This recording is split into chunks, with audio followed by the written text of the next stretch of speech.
1 minute early. Can't stop me. Can't stop me. You couldn't keep me away. What's up? Artemy. It's right down by my feet. Hey, what's up? The ceiling? Dude, it's so this is like a little media tidbit that has my mind in a lock. Anytime somebody says "What's up," I can't help but think of that one line from Beast Boy in the Teen Titans show. Nothing but the ceiling, baby, when he's trying to riz Terra. That line delivery like stands in my head so reliably.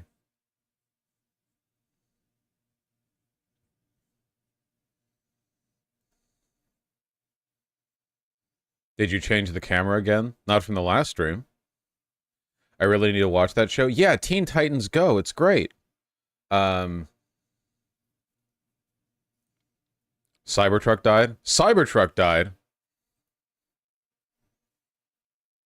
Thank you, Grok, for giving me the update. J.K. Rowling is a Holocaust. Thank you. Probably true, and I will uncritically believe it. It does not work anymore. I'm about 2.5 months in and 3,400 miles. Can somebody find me the link of the one where the accelerator pedal came off and wedged under the geometry of the drive? Can somebody find me that link? And it's not working right now. Let me show you. So when I go Press in, threads. Thank you for finding it in 0 seconds. You see one problem. The screen is not coming on. The manual recommends to reset the screen, you have to hold these two buttons in for 30 seconds, and then the screen will reset and display a Tesla logo. 30? But listen to the noise this thing makes when I hold on it. All right, I'll be quiet now.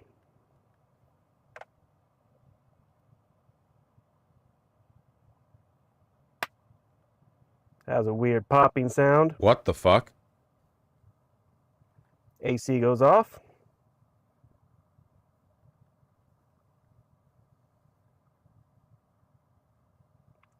"20 seconds-ish.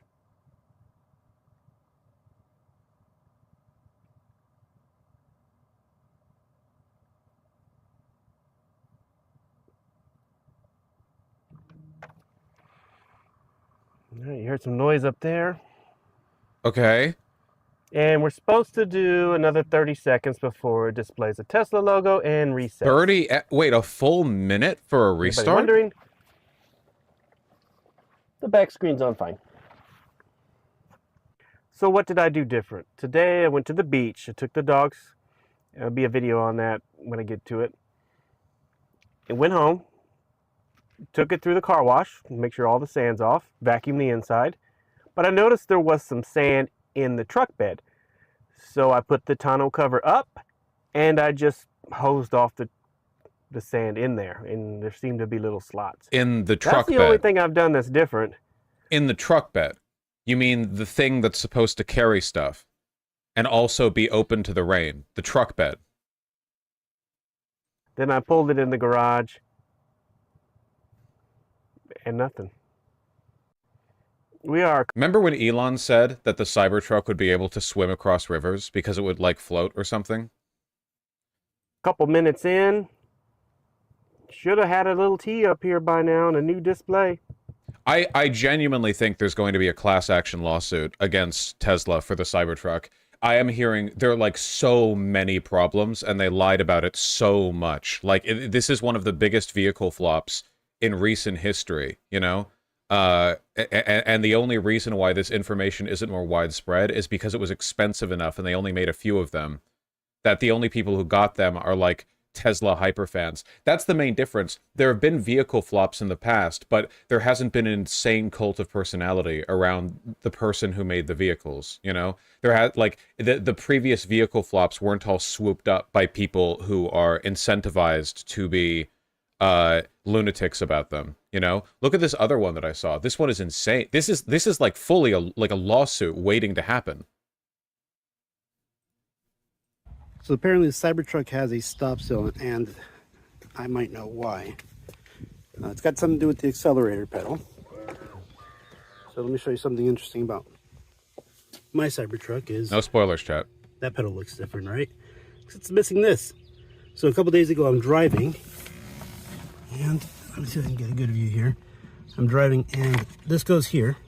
As I'm driving, this slid up and wedged itself just like that.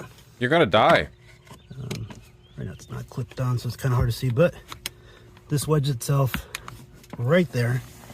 And as you can see, based on the design of the floorboard, this sliding up, and the way this was still hooked onto the pedal, it held the accelerator down 100%, full throttle. Yeah, that's actually the cruise control feature of the Cybertruck. It's actually foot pedal activated, you know? That's convenience you wouldn't get from a regular car. Now, I was luckily had a clear mind. So what this is telling me, in addition to everything else, is that apparently the cover for the pedals is literally just glued on. Like, there's nothing mechanical. There's no, like, bolt or anything like that adheres this incredibly vulnerable point to the vehicle, but it's cyber glue. Yeah, no screws or whatever, just, you know. Didn't panic, and holding Wait, the brake. it's actually worse. It's just a clip. It's just a clip? No. It's just a clip? There's no glue?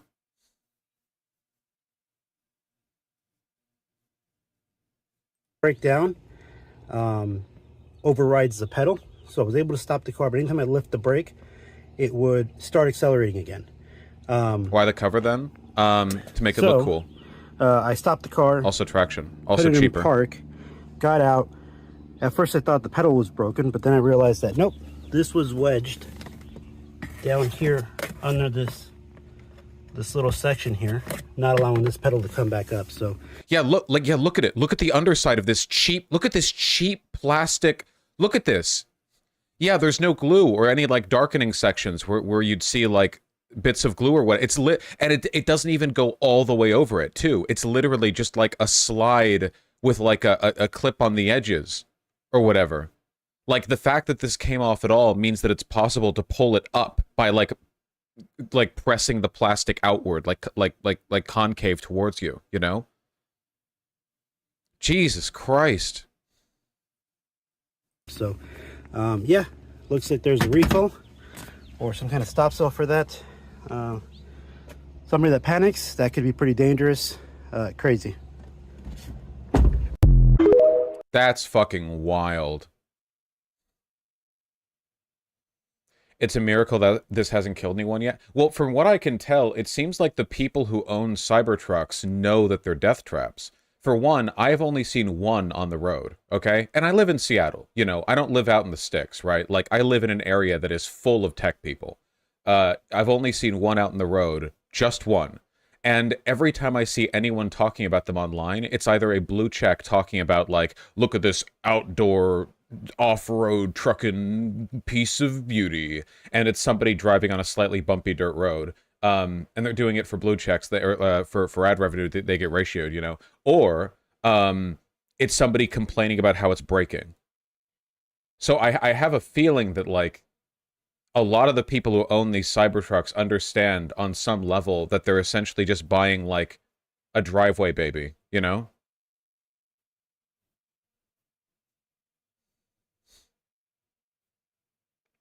There are like 20 available used in my area for over 200K. It's insane. Ah, the scalpers, I see.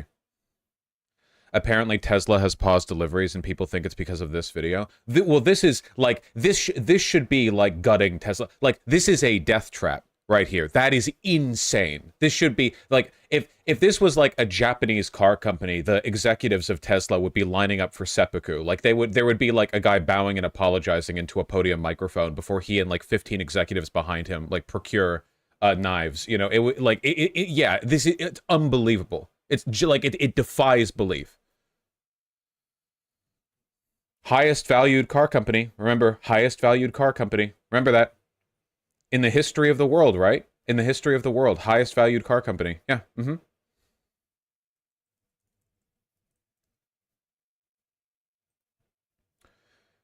Tesla pausing Cybertruck deliveries due to unexpected delays. Holmar's catalog says it's because of the accelerator pedal.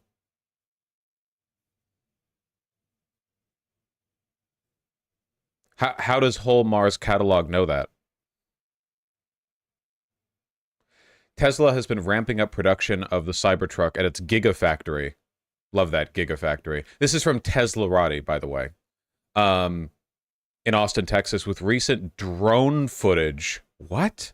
Suggesting that the automaker has been approaching 1,000 units a week. Wait, is there just like a Tesla fan hovering above it? Okay. Weird. Just so weird. It's all so weird. Okay. Also, 1,000 units a week is nothing. Like, that's nothing. Tesla delivered 2,800 Cybertruck units in the first quarter. All of that hype, all of that talk, 2,800 units delivered. A lot of the people who are holding on to their reservations probably aren't going to get a Cybertruck for like 6 years. Like, Cybertruck reservation delay. How long is the wait for a Cybertruck? More than 4 to 5 years to clear the order bank. Well, hey, at least that number will go down as, like, more people resell their shit. What is this? Done? We're about to walk away from our Tesla Cybertruck? Andre, I think it's fair to say that we have reached the end of our rope with the Cybertruck that we're... Yeah, first quarter. As you know, we make a promise to our viewers and our fans. You saw it first in the Fast Lane truck. And this was a very important vehicle for us. I don't want to go into like whether it's, you know, Panic? a truck or not, whether it's, sorry, you know, I ugly forgot which or not. video was playing. I actually really, really like this comment down here. Cybertruck is already getting boring anyway. Too many videos, get something else. Because I think that's actually really honest. It's like, I really do think that for a lot of people, they just liked the Cybertruck because it was like a soy, cyberpunk, epic, Blade Runner, super cool, shiny car. They didn't give a fuck about it on like any meaningful level. It was just like a doodad for them to fixate on. But now that it's oversaturated the market, this is actually a problem with Musk's approach to marketing his shit. It's that Musk is such a large figure that, like, the 2,800 Cybertrucks have been delivered, but every American has seen what a Cybertruck looks like and seen discourse on it. Isn't that insane? Like, this is a more disproportionate delivery to talk ratio than the fucking DeLorean.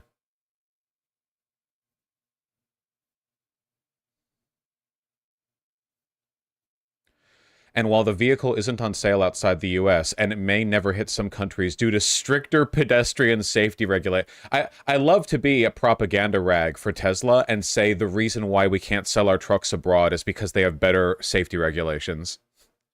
Tesla has been touring the vehicle through China, Japan, and Germany. Touring? Who cares if it tour... A Cybertruck is never going to hit the streets of Japan. Are you fucking kidding me? Are you joking me? Good luck in Germany. And as for China, why would anyone buy a Cybertruck when their electric vehicles cost a sixth as much? I don't know what Chinese driver safety laws are like. They're probably not like that great, I imagine. I hear a lot of weird stuff out of there. I know Japan and Germany's are pretty good. I have no idea about Thailand.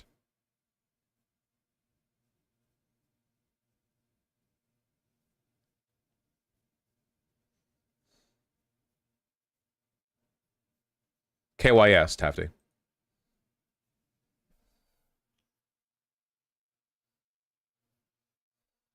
How big is the Cybertruck? Pretty big.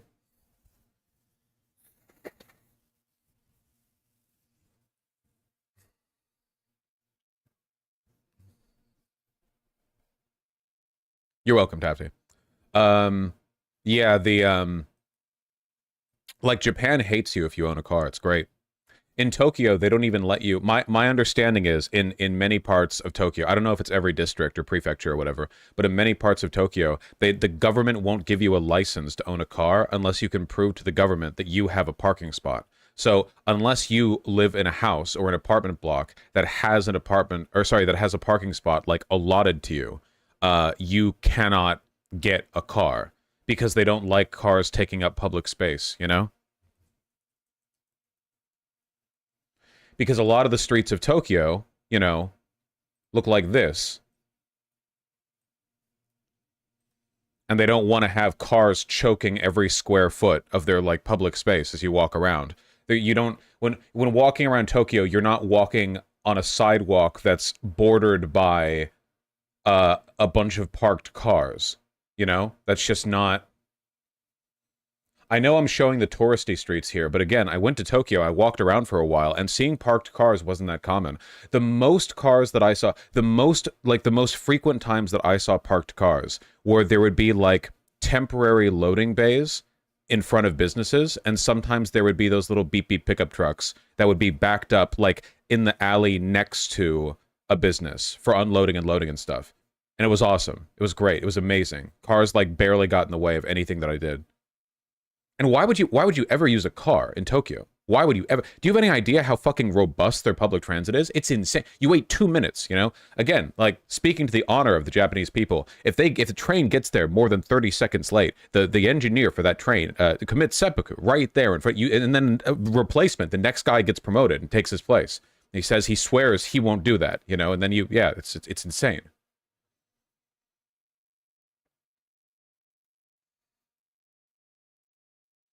Can confirm as a resident of Nippon. Yeah, I know. I know you could, because it's true.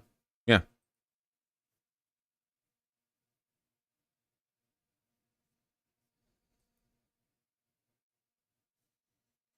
Pretty crazy. Yeah, it fucking sucks, Sugs. Did you know Kyoto banned foreigners because they kept harassing the geisha women or whatever? That's really unfortunate.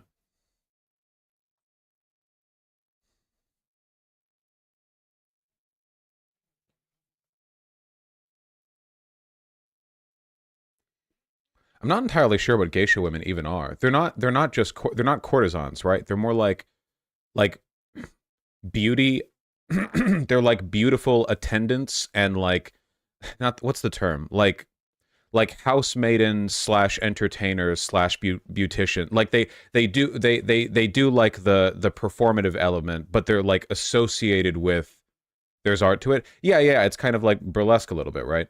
Like it's a horny, but it's a little bit horny, I think. Like the geisha women definitely are known for being beautiful. Yeah, it's stay-at-home model entertainer women, kind of, you know. Yeah, I get that. That's cool. Oh, you didn't mean Kyoto, which is a place that I thought I hadn't heard of before. You meant Kyoto, the massive tourist district. Okay, okay, I don't know if Kyoto is a place or not. I'm just going along with it. It could be a place. I don't know every place in Japan. Kyoto, I know. So just get... All right. Gyeon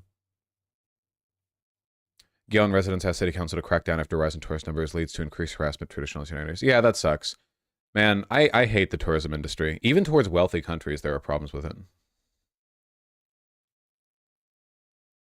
It's still culturally the capital. Yeah, I hear that. I mean, I guess it'd be a battle between that and Tokyo. I don't know. I mean, I don't really have like a horse in that race, so to speak.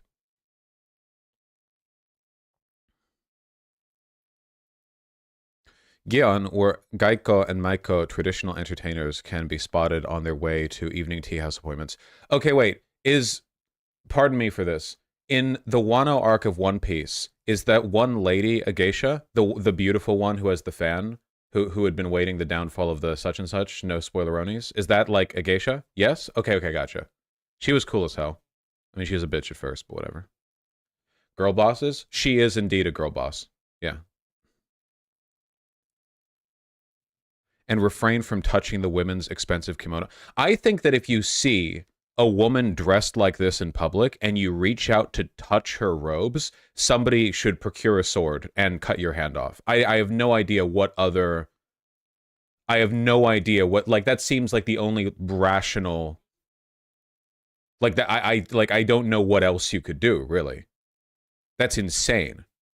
I hate tourists, dude. I'm gonna try to be on my best behavior when I'm in Spain. Were they raised by wolves? The fuck? Yeah, I don't really know. Some people are so entitled.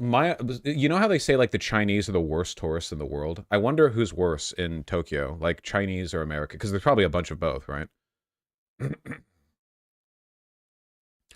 Sadly, in Japan, we have sword control laws. Well, the reason Japan has sword control laws, there are two reasons, right? One of them is that guns are so uncommon in Japan that a guy with a sword is like an actual high-level fucking threat. Like, in America, if you procure a sword, like, there are 40 concealed carry dudes nearby who will just shoot you. But in Japan, you're actually like an unstoppable force until somebody else draws their sword.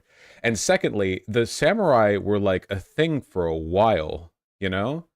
Like a long while, which is really weird to think about, you know? You know how in Demon Slayer you have the like turn of the century, there are trains and electricity, but there are still dudes with swords? That was like an actual thing, kind of, which is so weird to think about.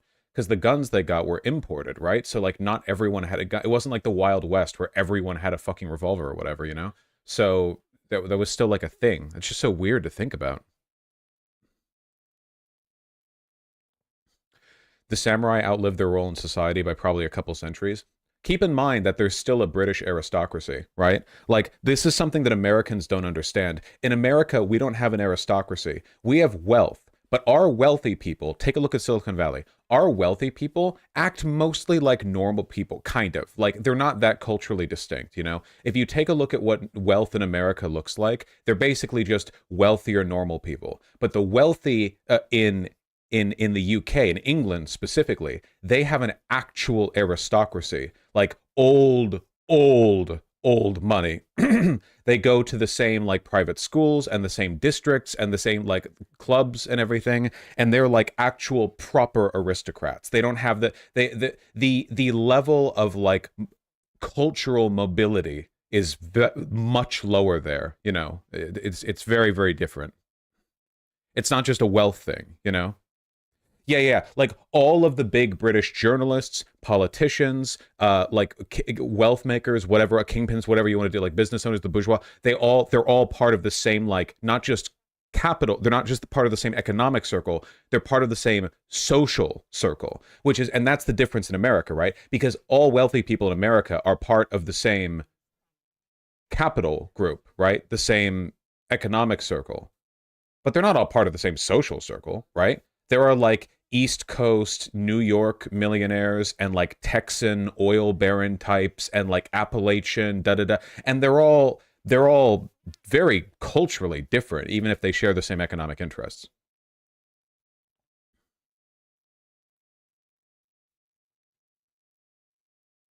And being wealthy in England, becoming wealthy in England, doesn't make you a part of the aristocracy.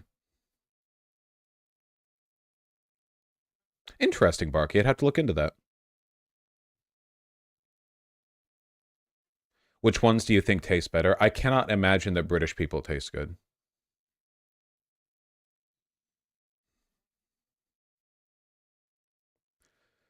Clarence Thomas missed today's Supreme Court session unexpectedly.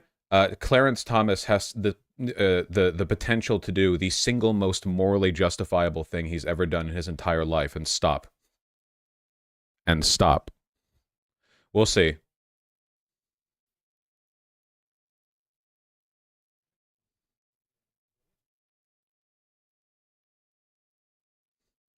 Not happening. Everyone stops eventually.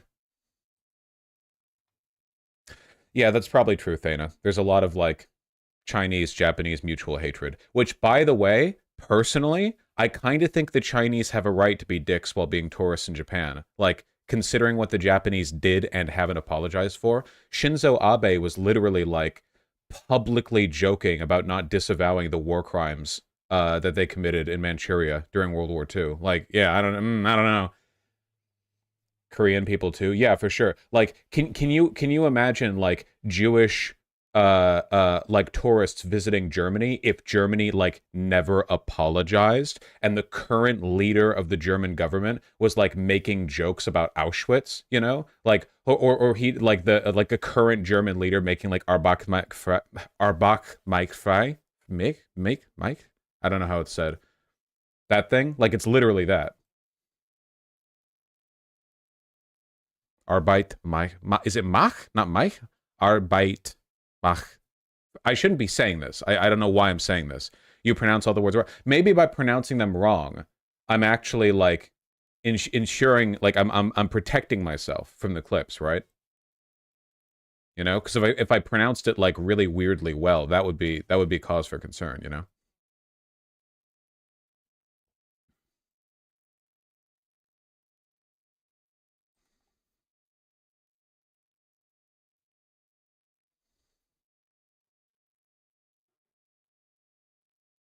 Dude, I'm so fucking sore. I'm not tired, I'm just sore.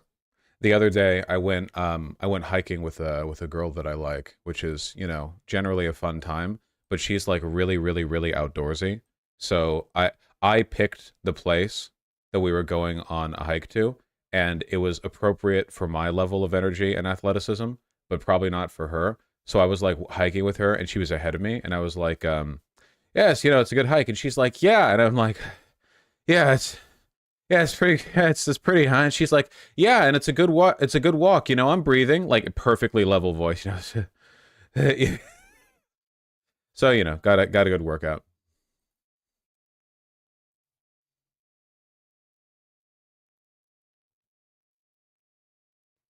Do you have small calves? No, but it's not the calves. If you're breathing hard, it's not because your calves are small or weak or whatever. If you're breathing hard, it's because your lungs and heart are weak.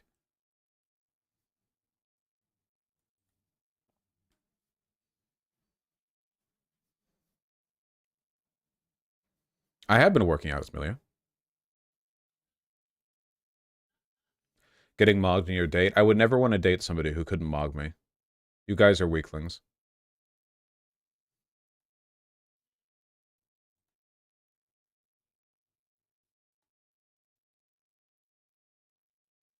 Do you do cardio? No.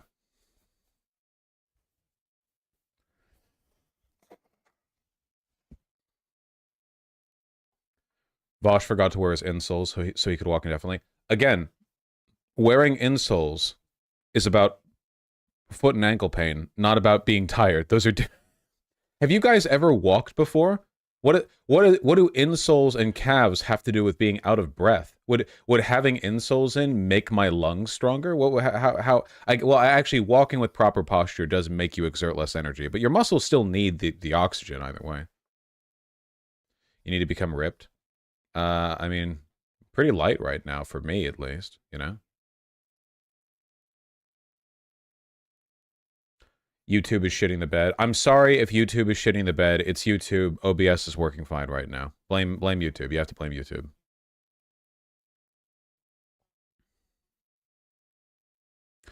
Give me opinions about Trump and Clarence Thomas, please. They're bad. There, gotcha. Always here with the hot takes, you know? Rip doesn't mean being lightweight. No, a lot of people who are muscular are shit at cardio, you know? Having well-developed muscles has basically nothing to do with the ability for you to do aerobic exercise. How could I dementia, how could I not see it? I work on YouTube. Yeah, Warpipe, he's barely making any. Do you think swimming is good for... Why do you... I'm banning you. First of all, obviously yes. Second of all, what do you mean, do I think? What do my thoughts have to do with it? Third of all, don't ask me shit. Ask Google. Fuck you. Oh my god. Go away. I don't... Why? Just bizarre shit. This is why my emails are so fucking unmanageable sometimes. Jesus Christ.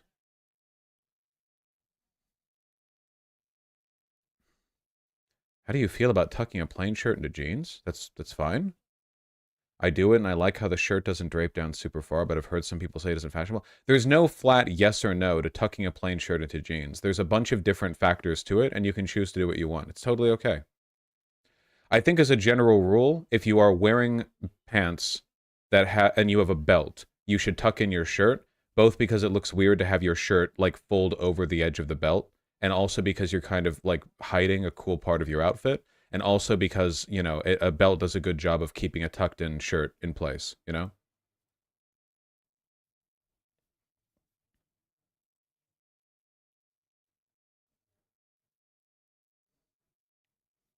I played tennis when I was a kid, Garrett Bain. Does this advice apply to trans? I don't know. Yeah, yes. Nothing that I just said doesn't apply. Yes. Yes, it applies. How do you feel about studded or spiky belts? I'm sorry, did you all want this? I didn't bring up fashion. You guys did it this time. This is completely unprompted, by the way. I didn't say anything, and you all did it. Okay? To be clear.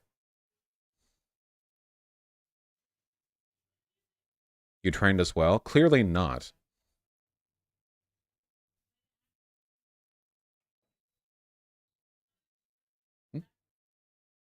My AC has been fucking up lately. Need to, like, fix the remote or something. Chat, stop. We have actual topics to go through. We really do. Okay. I'll say one thing about clothing and then I'm done. Okay?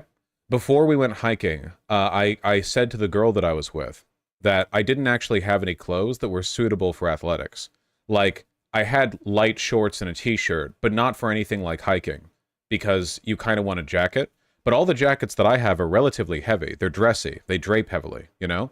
I didn't really have any, like, light jackets, especially not ones made out of nylon or anything synthetic.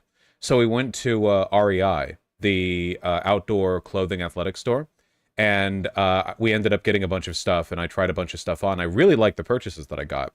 I got a jacket that I liked, and later I was showing another friend of mine the jacket that I got, and they went, "You motherfucker." And it turns out that 1 month ago, they sent me a picture of that exact jacket in that exact color, and were like, "Hey, I really want this jacket. I hope I get it sometime soon." They were probably implying that they wanted me to get it as a gift for. I don't really remember, you know.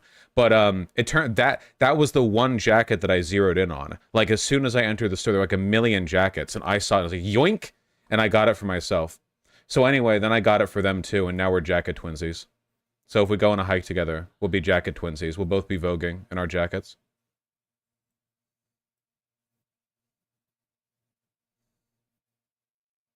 I'm pretty happy with that one.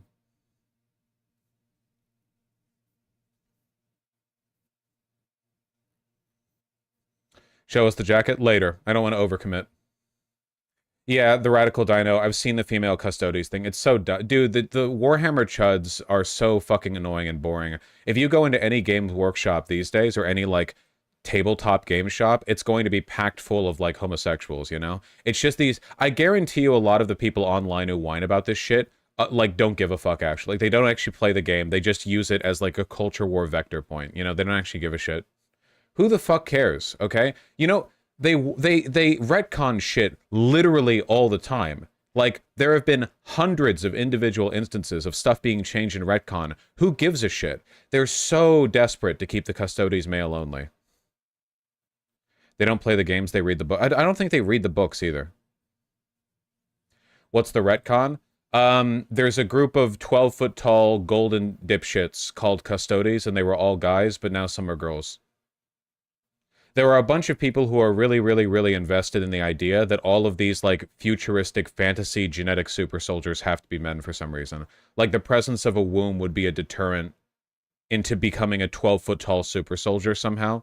Like, you know, if you think about the biological differences between a male and female human, and then compare them between a male human and a male space marine, like...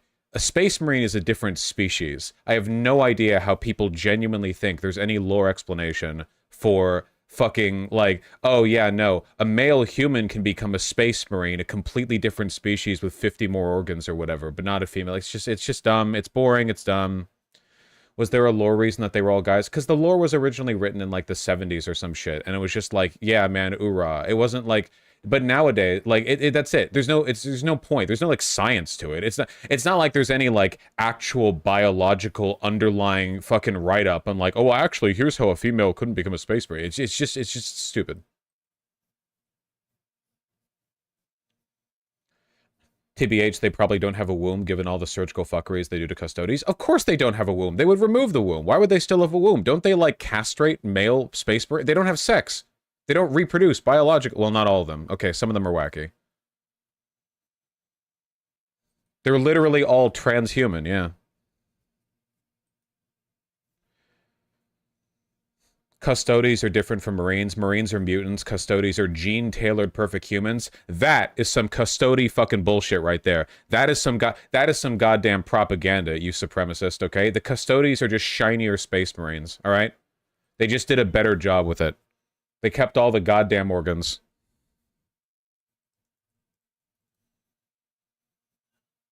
Mutant is a social construct.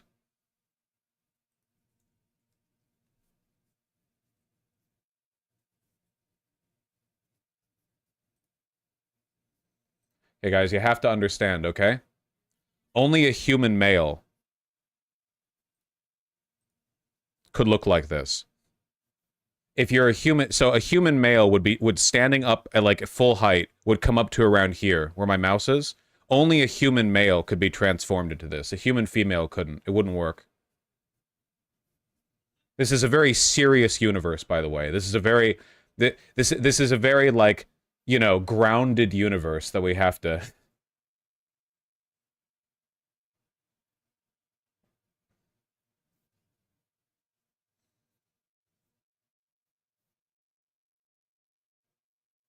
That's gay as hell, the Radical Dino. Would a custody baby come out like 50 pounds, or would it be a human size, and then later it gets custodified, or would it just be a custodies to begin with? Follow-up question. If custodies can breed normally and transfer their genetic traits to other people, couldn't they just all breed a bunch, and 50 years later we have like 10 trillion custodies? Get on that shit. Get on that shit. Then they were vat grown. Vat grow more, vat grow faster.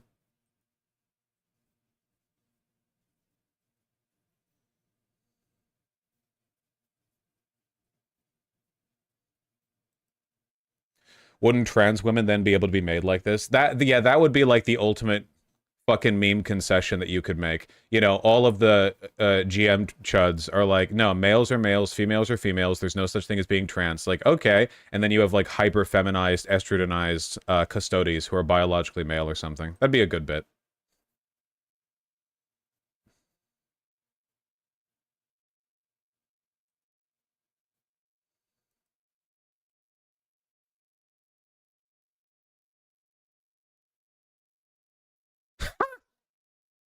Sorry. You people never cared about it. Now that you can politicize it and use it for the woke agenda, congrats. Another hobby ruined by the alphabet soup group. Where are your minis? Couldn't find any on your media tab. I am not a part of the hobby. I'm simply sad to see it become this tough.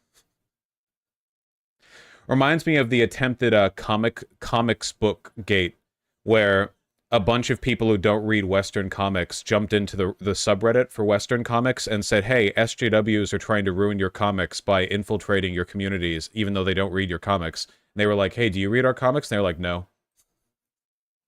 All right, it's too stupid to even say much about, to be honest. Are you part of the woke agenda? Dude, again, literally, go to any tabletop game store right now. Any tabletop game store.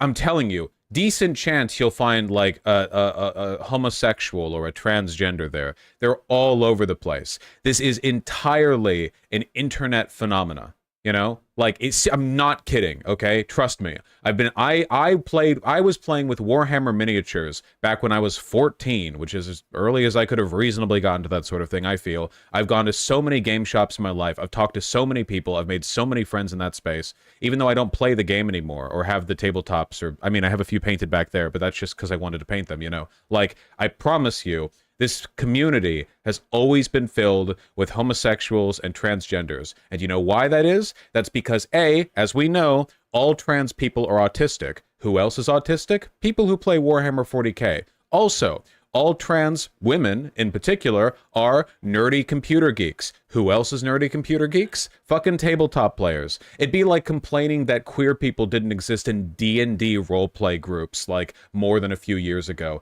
It betrays a total lack of seriousness or any, like, paid attention to the hobby, you know? Because these people didn't engage in it. Like, look, somebody just linked this, okay? What is this? Let me guess here, okay? Is this Tim Pool complaining about this? Yeah, there we go.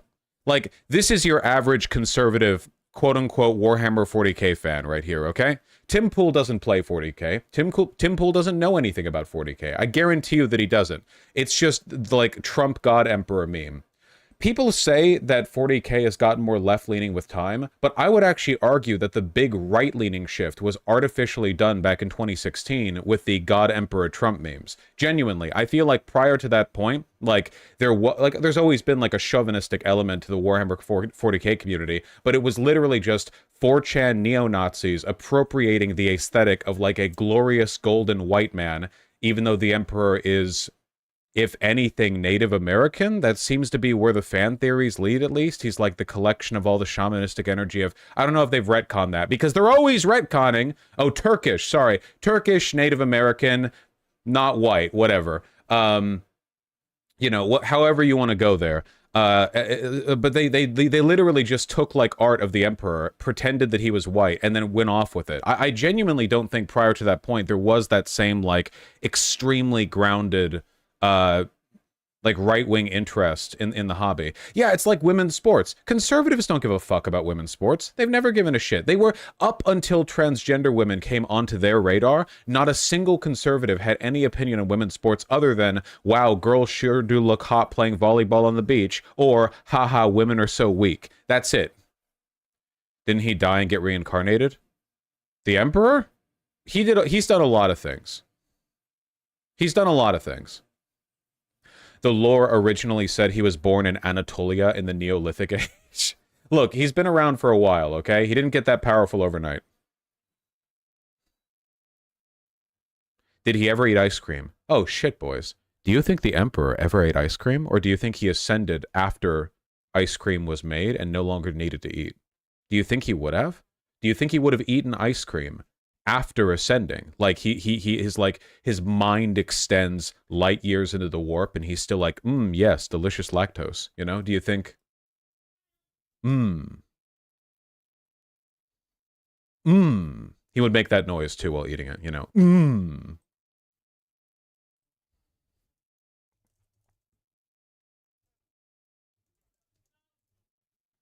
The ice cream is what led to his ascension. Yeah, that's good. That's true.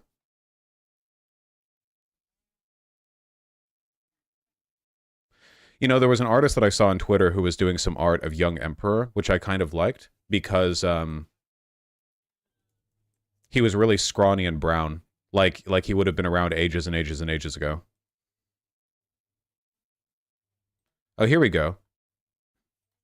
And here's what happens. Okay, look at this art and tell me that homosexuals haven't always been a part of the 40k community. Do you think... There's no heterosexual explanation for this painting, okay? You're telling me, like, yeah, man, just a manly-ass gamer space. Just guys being guys. Well.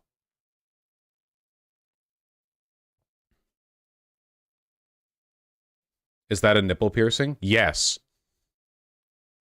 No, this was not the scrawny depiction I was talking about.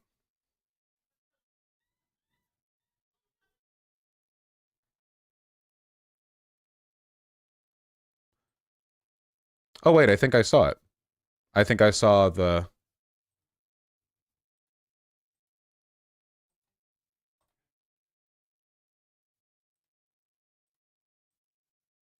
Why does Reddit not let you open in a different goddamn window? It's so annoying.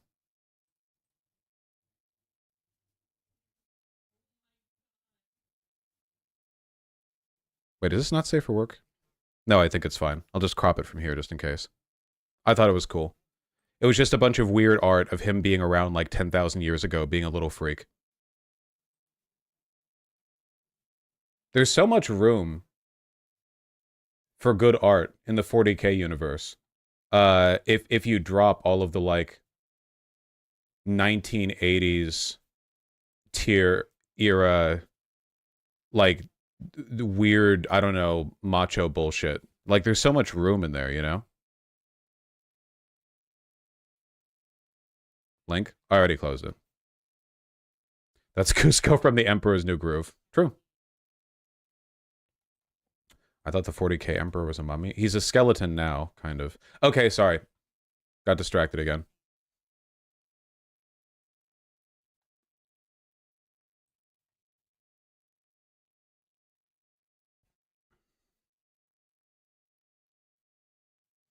What is this? The Heresy novels were also written hella gay.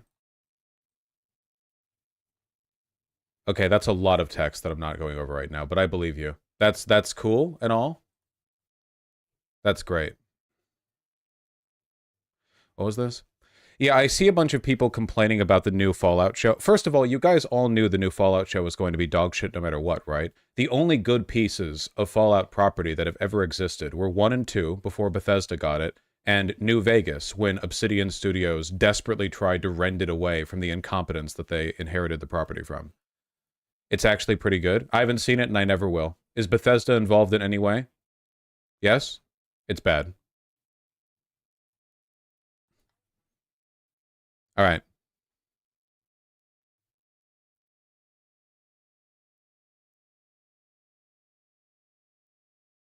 The NCR fell? Yeah, that makes sense.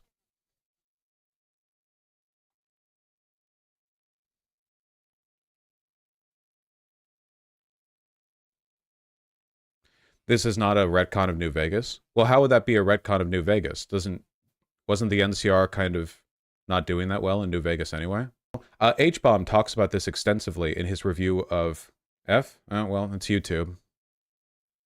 I'll wait for YouTube to stop being a little bitch.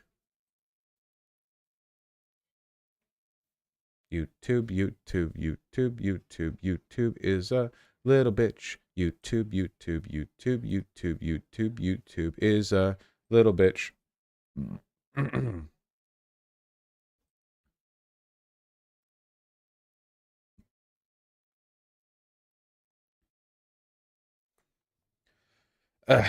Okay, what was I saying? Oh, yeah.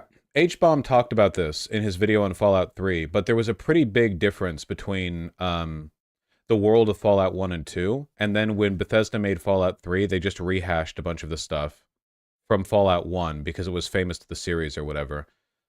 New Vegas did, like, new interesting stuff, and then Fallout 4 just dove right back in and started, like, rehashing the same shit all over, and it keeps happening over and over. Yeah, I don't know. I fucking hate Bethesda. I hate Bethesda more than you could imagine, dude. But Bethesda is like a fucking... They're a great evil. The great Satan. The show is made by Fallout 1 and 2 devs. No, you don't understand, Umtic. I'm now thinking about Bethesda and I'm mad, okay? You're not getting in the way of this. Basically, New Vegas is 2,281, and in the show they say that Shady Sands gets nuked in 2,277. Do they?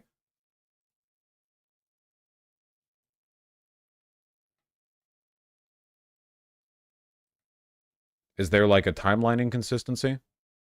Whatever. Who even had the nuke? Okay, whatever. I don't care.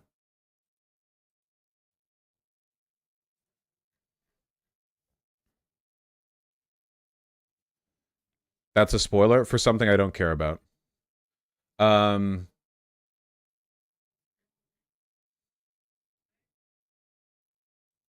Okay. Israel has them.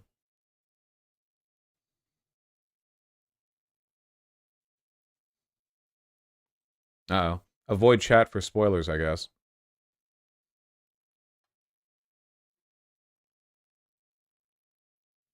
At least give the show a chance. Nope. Herder Bethesda sucks. What a 14-year-old opinion, Vosh. Well, you know, from the mouth of babes comes wisdom, all right? That's just my Christ-like opinion on the subject. Goodbye. Fuck off. It's true.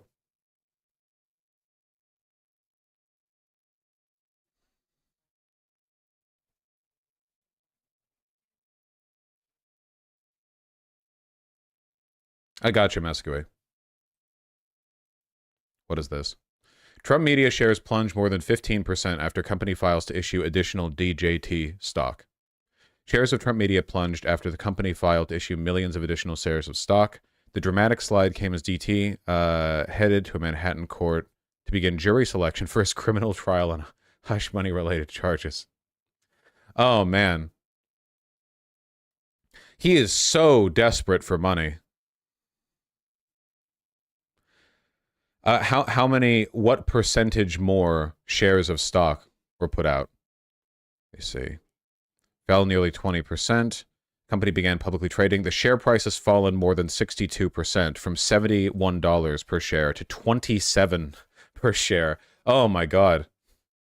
As a result, its market capitalization has been slashed by nearly $6 billion, leaving it around $3.7 billion as of Monday. Man, this sure probably is going to deter future investment.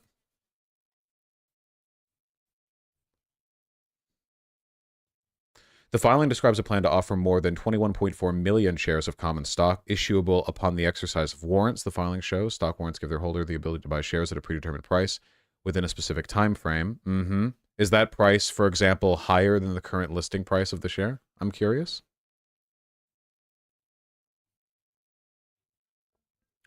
The closing price of Trump Media's warrants was $13.69 on Friday. Wait, really?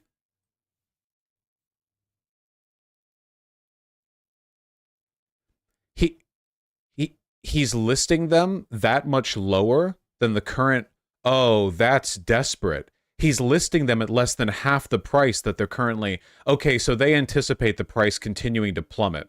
Basically, they're saying like, yeah, guys, you can buy the shares at this predetermined price, and the predetermined price is less than half the current price of the share, meaning they think that by the time these actually get listed fully after the registration statement with the SEC takes effect, that the share price will have fallen that much, you know, or roughly that much. God, that's desperate.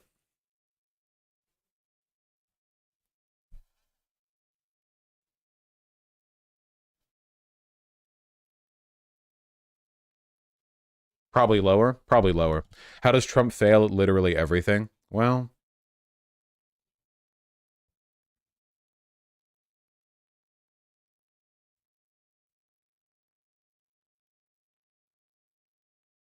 Trump has been funding ads on YouTube recently. Got a couple of him just begging. Yeah. This is... So, again, like, in many cases, very often, you see this especially with, like, you know, wild card cases like Trump. The market, the evaluated price of a share of a meme stock like Trump Social is very susceptible to hype. This is one of the reasons why when you guys hear about like Bitcoins or NFTs or whatever the fuck else, like anything that's like a pump and dump, you know, like you hear them rise really quick and then crash really quick, you know, because the moment people start to gain faith, everyone goes in, and the moment people start to lose faith, everyone flees, you know, and the fact that things are plummeting this quickly is going to be a deterrent to any future investment. Even the fact that these warrants are being listed at such a low price is an admission that the value is going to go down further and further.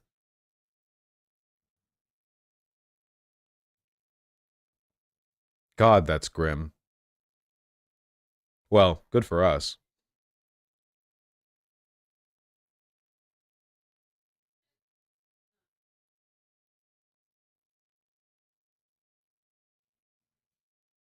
You need to buy a single stock, and when it goes down to 13, just say you're a truth investor on your Twitter bio, purely for shits and giggles. A single share? Yeah, exactly. I need to say, like, I've got a broad portfolio, but I've invested in Trump's project. I'm curious to see where it'll go, you know? I'm a shareholder in the Trump stock. You know, I've got a high level of investment.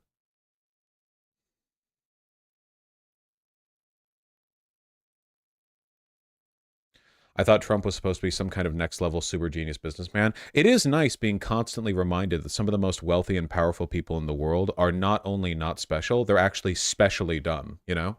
It's really, really nice. I love this, you know, this dispersing of the ambiguity. You know, it used to be like, you know, in like 14th century France, you might have had a feeling that your lords and aristocrats were lunatics and dipshits and madmen. But you didn't know. It's not like you got to talk to them. But nowadays, we know. Now we know now. We're aware. There is no meritocracy. There never has been a meritocracy. Vosh, you need to know the strike price of the warrants is not just the price. The warrant price is on top of the strike price? Wait, I'm sorry. Did I misunderstand? My apologies. I thought I read that clearly. Did I miss something? So wait, he's offering them at a higher? Because that's also not good. Wait, hold on. Da-da-da-da-da. Issuable upon the exercise of warrants. Stock warrants give their holder the ability to buy shares at a predetermined price within a certain time frame. The closing price of the warrants was 13. So you're saying that... Yeah, wait, is it like a call option? Wait, I'm sorry. Maybe I'm misunderstanding. Let me look this up real quick. You buy the warrant, which gives you the right to buy the stock at the price, but you still have to buy the stock at the price. Then why would you... Wait. Yes, Vosh, that means he can buy at 13 no matter what the stock is? Well, no. What they're saying is you could buy it at 13 plus the actual cost of... Wait, so does that mean using the warrant is 13 plus the currently frozen price within the warrant of $27 per share?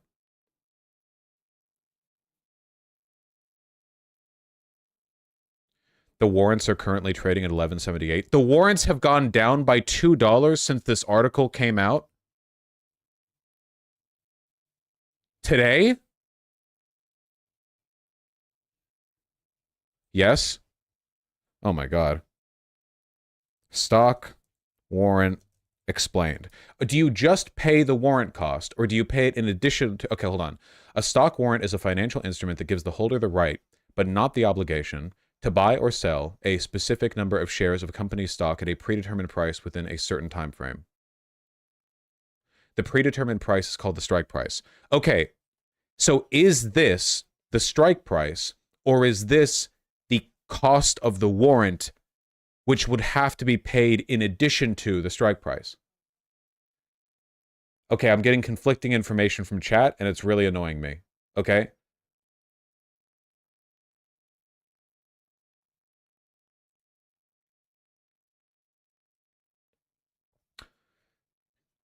The $13.69 is the price of the warrant, which is in addition to the strike price. Then what is the strike price? Because that's kind of important, no?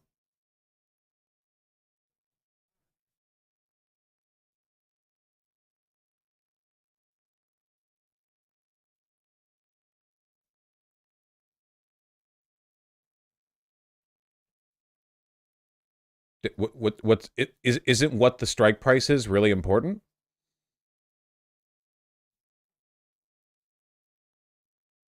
Oh my God. Look at this. When the markets opened, look at that wall. Oh my God. This is the one day. So this is just like when the markets opened. Oh my God. 32.59 down to 26.88 just in an instant, you know? Just kablamo. The strike price is $17.50.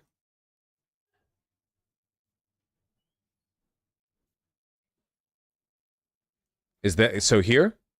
Is that what it's listed? I feel like that's a little bit confusing. But okay, I'll take your word for it. You know, let's just say that I'm not really an expert on the finances, so we'll just say that all of this is bad for Trump. Can we just say that? Is that okay? Is everyone okay with that being said? Are we okay with that? I can learn more in my own time. You know, I don't think it'd be interesting for me to spend 30 minutes digging into this when either way, it's going to be... None of this can be good for Trump. It is all bad for Trump.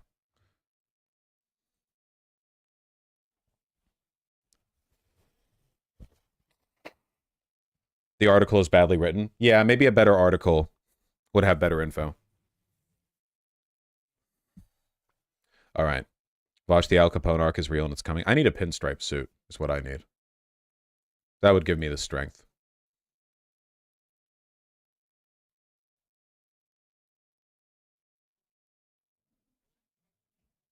Yes, anyway, that the share price is not hitting $32 like ever again. No shot. 0% chance.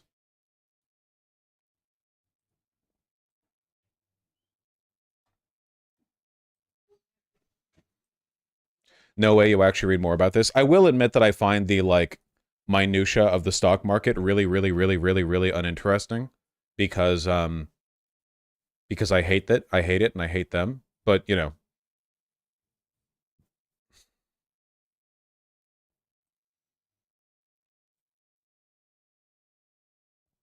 Options can trade pretty hard and speculate. I mean, it's all speculation on some level, but yeah, okay. All right. God willing, one day we'll get rid of investment as a concept, you know? And God willing, one day, all right, there will no longer be such a thing. There will be grants and there will be loans, all right? God willing. Hold on. In quick succession the other day, I got hit with a pair of TikToks, hosted in this case, of course, on Twitter, which gave me an impression of what it's like over there in terms of the, like, Israel-Iran conflict Zoomer discourse. And I can't avoid talking about it, you know? The first one I saw was this one, so you know it's going to be good from the opening bit. Let's go Iran. And, like, I already saw it, so I can spoil. And I will spoil, okay? This guy's pro-Iran, and it's cringe. And we have to... Dude, I hate this guy. Oh, is this guy a known element? I don't know how famous any of these people are. This dude is such a tool. Well, maybe we'll see some great arguments, you know? Again, I feel like, in my opinion, I feel like I did a very responsible job covering all that. I like the opinions I came away with. Is it true? God help me for drama mongering here. Is it true that Hassan actually did the World War III oh my God. Okay, yeah. I would say that by the standards of my field, it was clickbait, but yes. Okay, yeah, but that's... I know. I would say I did... No, it was just clickbait. Okay, but that doesn't... That's still... That... I think we should be careful about our narratives right now. You know? Brings in the clicks, though. All right. Iran is a threat! To who? To Israel! To the Middle East! To national security! To the United States! To an extent, all those things are true, sure. I mean, yeah, Iran's a powerful country. Like, okay, yeah. Not necessarily a bad thing, right? The U.S. is a threat to a lot of people. This guy's literally Vosh. That's so true. That's so true. I agree. Thank you. His eyes creep me out. Yeah, he does have kind of an unnerving vibe to him. Ah, yes, the American base in Turkmenistan. Oh, yeah. I did see this. Yeah, where America has bases. If you're gonna put American bases like in Turkmenistan, why not just put them in Iran? You know? Like, why not, like, if we're doing that, why not suggest we have, like, floating, you know, like, naval bases here, and then a perfect ring in Turkey, and just put them all over Iran, too. Like, why not, you know? But it looks like the U.S. is completely surrounding Iran. With all of our, you know, bases in Turkmenistan. And in Iran, yeah. What? They've completely encircled them. Brother, there is a terrorist cesspool! Okay, so I guess I'm going to, like, critique the broader lefty arguments that are being made, because this video is cringe as hell, so I can't take it too seriously. Having a bunch of military bases in allied countries in a way that encircles other countries is not the same as encircling a country. See, an encirclement is a military maneuver that one engages in to, like, cut off access to the rest of the world. Now, the thing is, that could be something you do with military bases, but the military bases that we have in allied countries are, check this, allies with the United States. Countries that are allied with the United States are not likely to be on good terms with Iran anyway. So it's more like the military bases are a correlative thing than a causative thing when it comes to the surrounding of a country. Does that make sense? Like, even if you got rid of all of the U.S. bases in the area, right? That wouldn't change Iran's sort of like encircled position with regards to like potential allies or enemies. And also, our military bases aren't like staging points for an invasion unless an invasion happens. But if an invasion of Iran happened, we wouldn't have needed the bases anyway, you know? We have those bases there because we're allies with those countries, and we want to maintain power within those countries. But it sounds like a meaningless distinction. It's actually very, very important. Vosh, make this face go away, please. You're right. Pool of Iraq-based and Iranian-backed militias all across the Middle East. Wait, what? Brother, there is a terrorist cesspool of Iraq-based and Iranian-backed militias? Iraq-based? What is he referring to here? Is he... You have Iranian militias and terrorist groups in Syria, in Lebanon, in Yemen. I guess they're kind of everywhere. Why is it saying Iraq-based? I think he means from Iraq, but that's not the... Is he just saying it? He might just be saying it. Militias all across. He means based in Iraq? Okay, I don't understand how that's not where the Iranian... Okay. Across the Middle East. Iraq back! Iraq back! Yeah, and correct me if I'm missing something, but where are there any Iranian bases surrounding the United States? These are the best arguments that leftists have. Man, can you imagine how powerful the left would be if they knew things or could say things? That'd be crazy. They'd be unstoppable, frankly, you know, if you could imagine. Hey, liberal, where are the Iranian floating naval bases surrounding the United States? That'd be awesome. That would be awesome. Imagine being able to go right off the coast of Florida and go on to like a big flotilla where you could join with your Shiite brothers and dance together in song about the downfall of the United States. You know? Be like Cuba, but like Middle Eastern flavored. What? Or any bases for that matter. Did you see what they did? Wait, or any bases? Wait. Yeah, and correct me if I'm missing something, but where are there any Iranian bases surrounding the United States? What? Or any bases for that matter. There are Mexican and Canadian military bases in Mexico and Canada.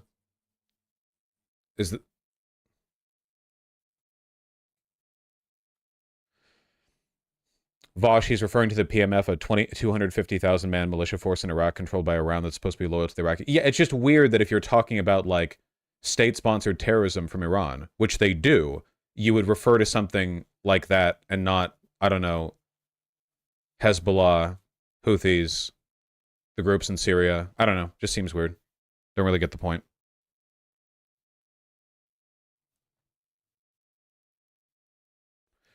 Vosh, I have heard of this thing called dialectical analysis. Maybe these leftists should use it. I heard it works. Yeah, that'd be cool, I guess. That'd be pretty cool, I feel.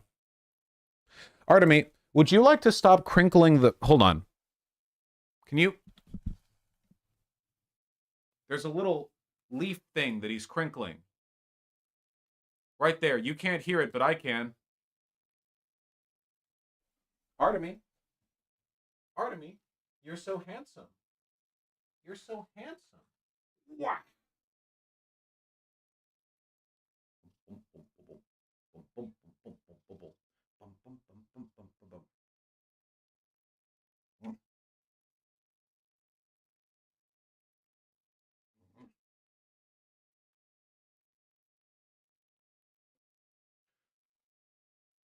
There. By picking him up, I have reset his brain.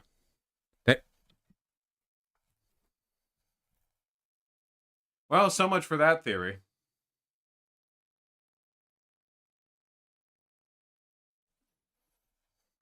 I'll just deal with it. I don't want to take him away from it a second time.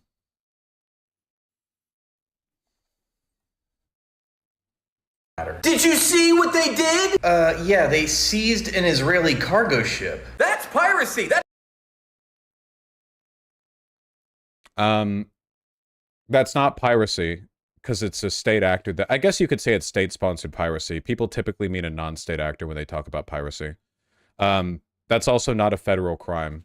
But I guess he's the liberal. This one's the Western liberal, so he doesn't know. Yeah. That's a federal crime! After Israel bombed the Iranian embassy in Syria, killing 12 people, including major generals in the Iranian army. That is true. That did happen. They're disrupting the global supply chain! I have a feeling that this relates directly to me. I'm well known enough, and I was the only leftist that I knew of who said this. Iran doing that doesn't really disrupt the global supply chain. The Houthis doing it indiscriminately did. I don't actually know many of the details in the ship that Iran seized. But how is this relevant to the previous point that was made? He just called you a Western liberal. Oh, of course, I am a Western liberal. I'm Marx's strongest soldier, you know? I'm an advocate for economic liberalism, aka liberal economic freedom, aka socialism, you know? I'm reclaiming the original terms, like how libertarianism was originally a socialist term. Iran seized one Israeli ship versus Houthis attacking every random boat. Yeah, I mean, I certainly wouldn't make the argument that what Iran did was disrupting the global supply chain. Imposing a blockade on a country that is committing a genocide is just the responsible moral thing to do. Wait, how is that imposing a blockade? They seized one ship. Now we're talking about the Houthis. This is a different thing. This is a different set of. That's not what a blockade means. This is a different. We've shifted topics a little bit. That's the Houthis. That's a different group. You know, it's a whole different thing. Also, wait, how did this argument just shift? Wait, so look, they seized an Israeli cargo ship, but they did so only because Iran bombed the Iranian consulate. So what does that have to do with responding to a genocide? Wouldn't that imply that Iran only did it as revenge for the bombing of the consulate and not because they were doing, like, if they were doing that out of some, like, you know, altruistic desire to prevent genocide, why weren't they seizing more ships earlier? The genocide's been going on for like 6 months now, you know? So this does, like, those don't follow at all. Just totally disconnected. Country that is committing a genocide is just the responsible moral thing to do under international law. Oh, you owned him, man. You owned, yeah, you got him. That was a well-timed cricket. Take all the time you need. Oh, my sweet summer child. You don't understand. You know, the funny thing about videos like this is that even though they're ostensibly leftist, they're aesthetically liberal. This is the most, like, millennial, smarmy shower argument. I have drawn myself as the Chad and you as the soldier. Yeah. Like it's aesthetically incredibly liberal. You know, it might as well be like a Hillary, you know, I'm with her type. That's the vibe that I get from it, which is really weird. And how Iran controls the world. Yeah. What? Wait, who says that? Who? My sweet summer child. You don't understand how Iran controls the world. Who said? Who said? I have never heard a liberal say that. Like, where is that? Is that the best closer for the video you could think of? Like, what if liberals all secretly believe that there's an Iranian shadow government? No, who says this? Maybe some really, really, really deranged Zionist, but this is definitely not a liberal take, I hear. It doesn't even make sense. It's just a non sequitur. Yeah, that's because they don't. That's true. All right, nice.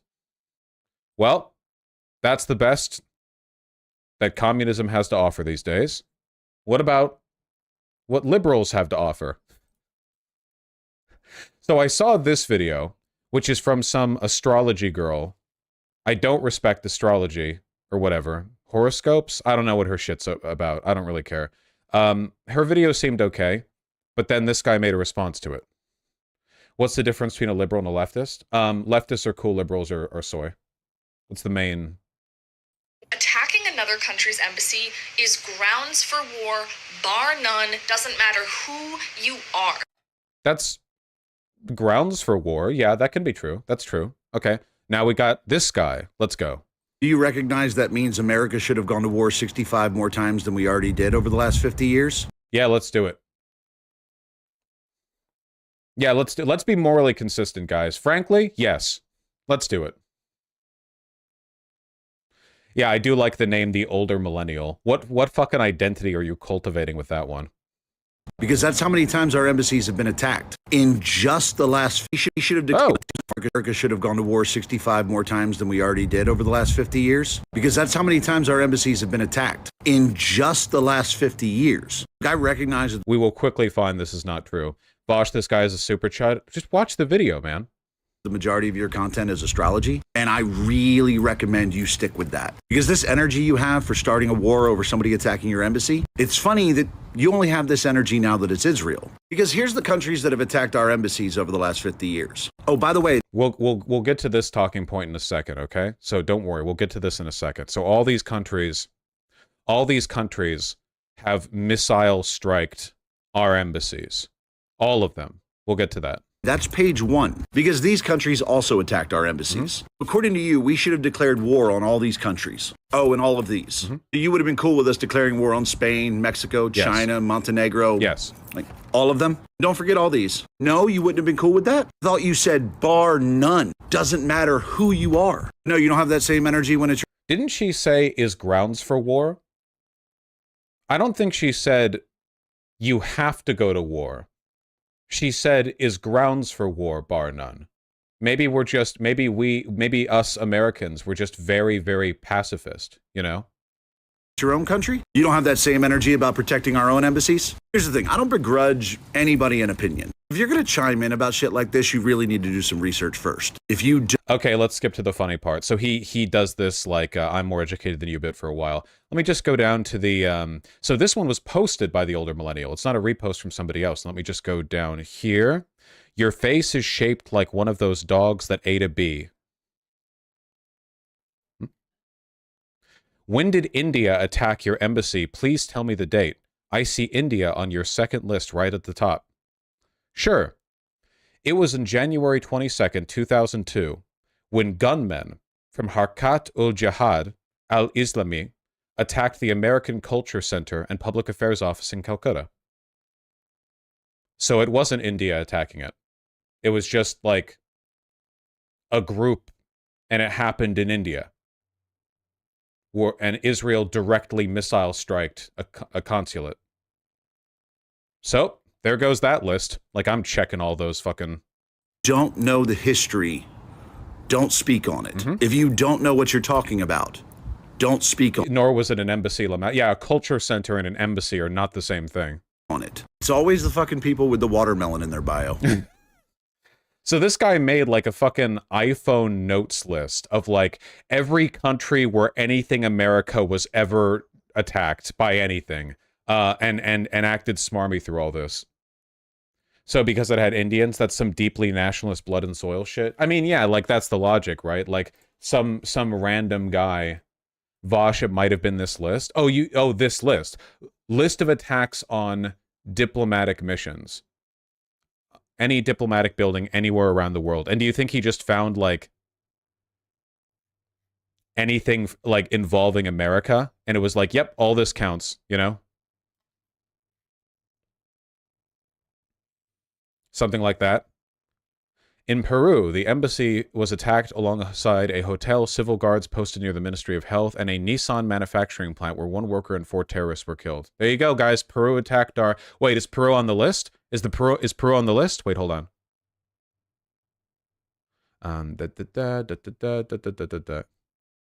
There we go. Right above Russia. There we go. We should... Right there. There we go. Yeah. So that's probably what happened. He must have spent a little while, like, cutting all that together, you know? I mean, if we're equating a consulate with an embassy, it might be a somewhat fair comparison, Va. Well, not really. The consulate in Damascus was right next to the embassy, and it had, like, a bunch of officials in it. It's pretty... And it was done by a state, like a bombing. Not really, you know... I mean, if I would say that's, like, effectively an attack on the embassy if you're attacking the winged consulate right next to it.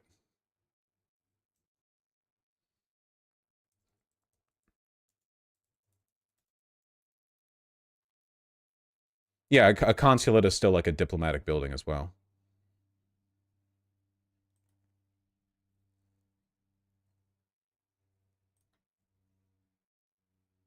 Like, they're kind of the same building, right? Is this not right here, the embassy? Looks sick, by the way. Beautiful. So the consulate is literally like the part next to... You basically just attacked a wing of the embassy, like functionally. Nice pattern. Yeah, it's beautiful. Every country but America is beautiful. We've forgotten art.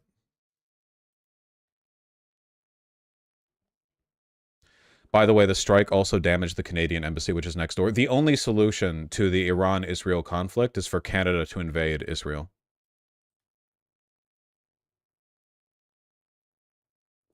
It was a very impressively specific hit. Yeah, sure is crazy how Israel somehow manages to keep, like, accidentally killing thousands and thousands of civilians, yet they have access to weapons that allow them to precision target and level buildings right next to other buildings, you know? It's Really wild. I mean, they do have our weapons after all.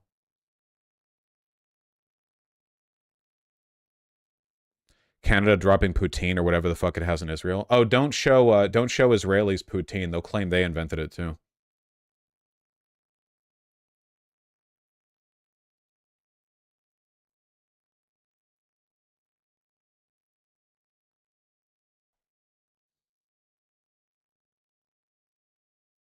They also managed to kill 3 Palestinian children with that airstrike in Syria. Hamaslings, you mean? Thank you.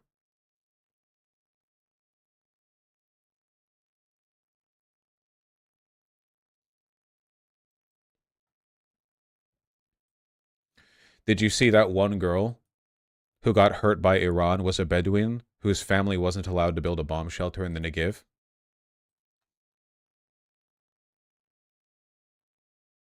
Dude. Iran launches a giant attack on Israel, and the 2 people that get hurt are a young boy who's killed because of the shrapnel from an interceptor missile fired from Israel, and a girl who's hurt because she lives in an apartheid state. And what? Oh my fucking god.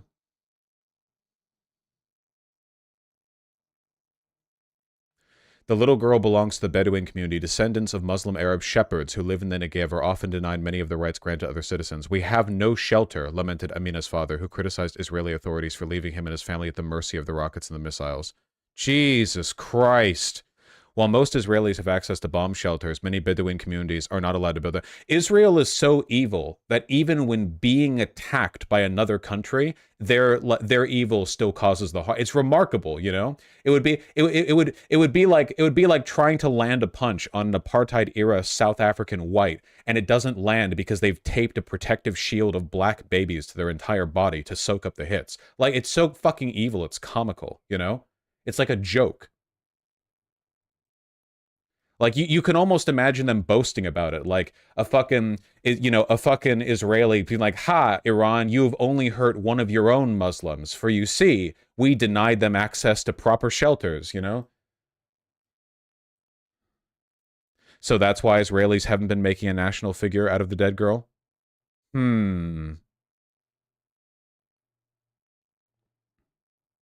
A couple of the rocket boosters from Iran's missiles fell in a Kurdish village in Iran and burnt it down. Well, that was probably deliberate, you know.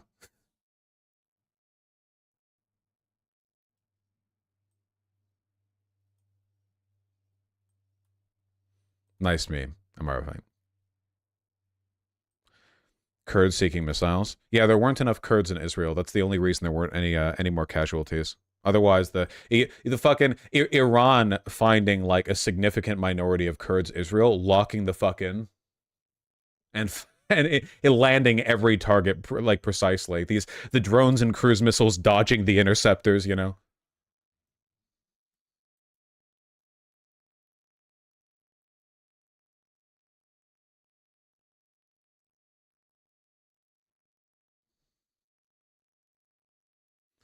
Vosh, do you think it'd be worth it to push actual leftism on TikTok instead of letting tankies run wild?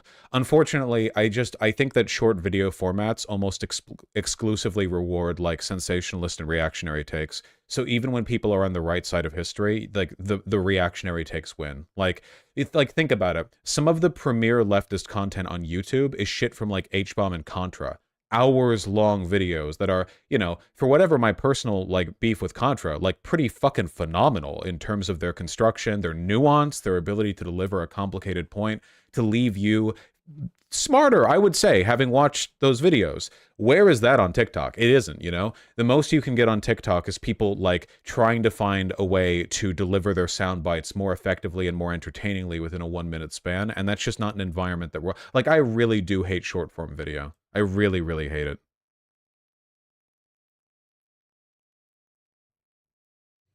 And you have to be so smug, too. And I like being smug, but I don't like being smug from the get-go. To me, that comes across as stupid.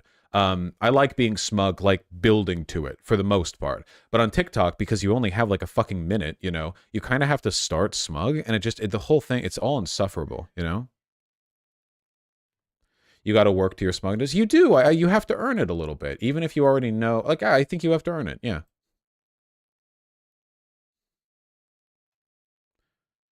So yeah, anyway, we need to ban TikTok is what I'm saying. I genuinely think TikTok's a huge boon to the left if we use it right. I don't fucking know, dude. Even the progressive videos that I see over there are so fucking cooked, you know? Like, it's so bad.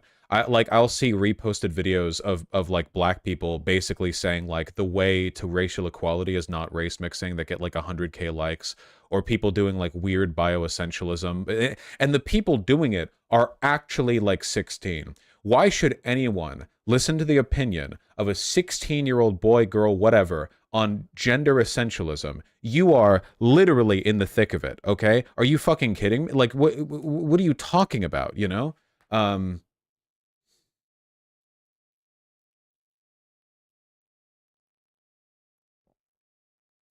Benjamin Gilbert Liff. It's not like I can just go on TikTok and spew shit anyway. Last time I posted videos there consistently, there was a short period of time during which they did. They kept getting fucking like reported or demonetized because people on the left would mass report them because they hated me, you know? So I don't even know if that's like a viable method. YouTube Shorts might be more viable because it's connected to the channel, which is larger and capable of withstanding, you know, the like just stupid mass reports.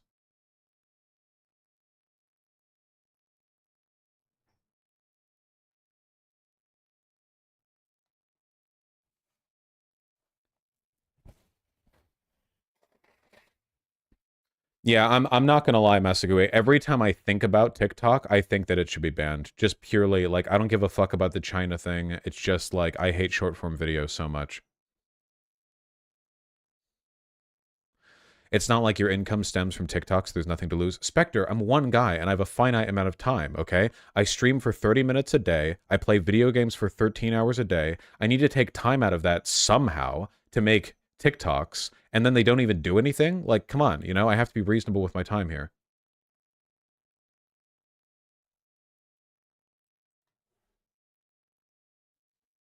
I love him so much. Look at this little guy.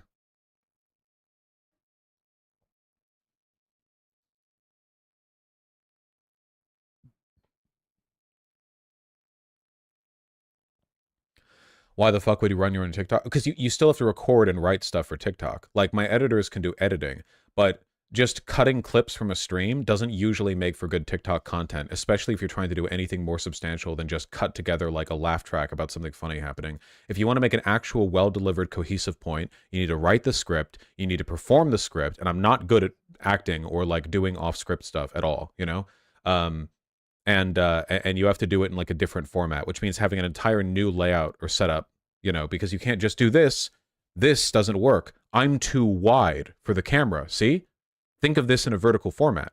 It would cut my shoulders down. So I have to be further back. It's a whole, there are a bunch of like little logistical challenges that pop up. That, like, I could get like a phone holder, record on my phone and then send it, but I still have to write the scripts then. Like, none of that can be fixed with like, you know, having editors do work.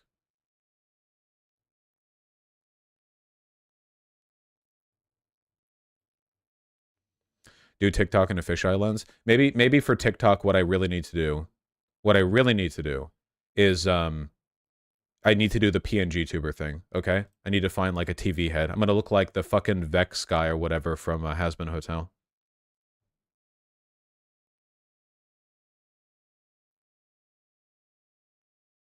We need more male Vox, yeah. We need more male PNG or VTubers who are just all horned up, but they but like they don't even acknowledge it. Like, there are a bunch of horned up VTube girls who have their tits out, but they just act normally or whatever. I need to have like chest out, hairy chest, like nipple piercing, just the whole 9 yards, you know, but never acknowledge it or act like horny or anything. Man, Vosh really is the most entertaining, least talented streamer ever. No, that's the thing. I like streaming, okay? I don't like recording content. Very different things. I don't like doing it. I like streaming. That's what I enjoy doing. They're very, very different.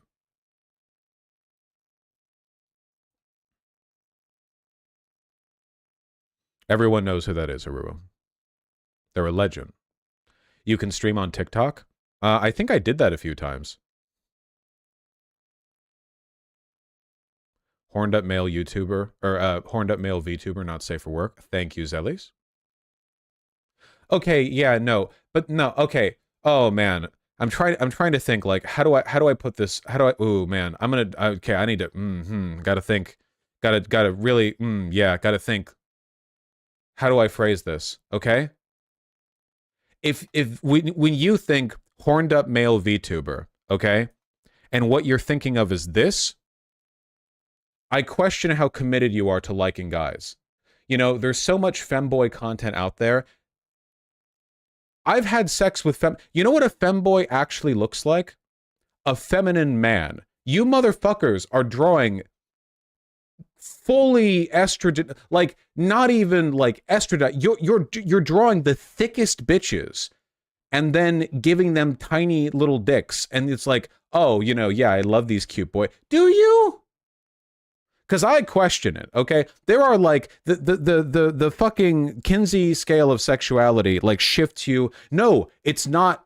You mean a twink? Yeah, femboys used to be. A femboy was just a twink usually who dressed up feminine, right? Like a twink tends to just mean like a kind of skinny, young, hot, generally hairless kind of, you know, like guy.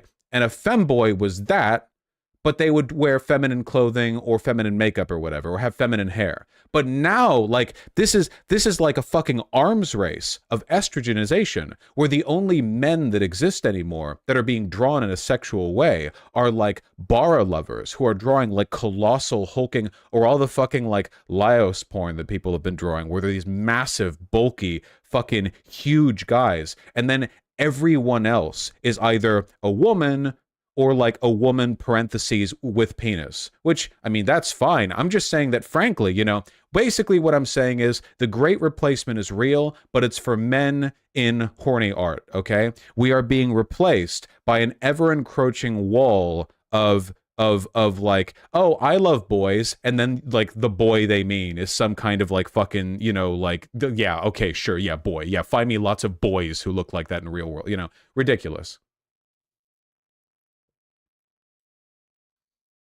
Honestly.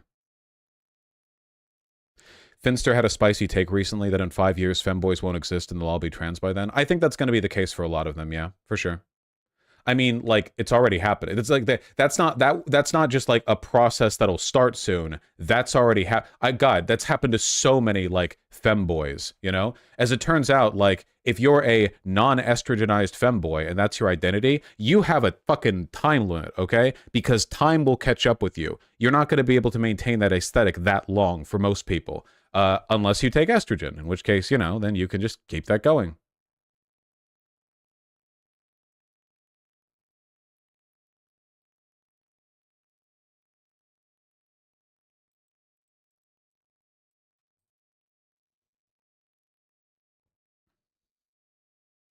I don't know, Vosh, this seems like pretty bi-pan geeky. No, don't you discourse me. If you want to call yourself bi or pan, whatever. It's not like I don't tend to prefer more feminine guys, though I've fucked rugby players, so I don't want to hear it from you fucks, okay? This fucker had a shoulders broader than me. All right, I commit to it, you know? I'm not a coward.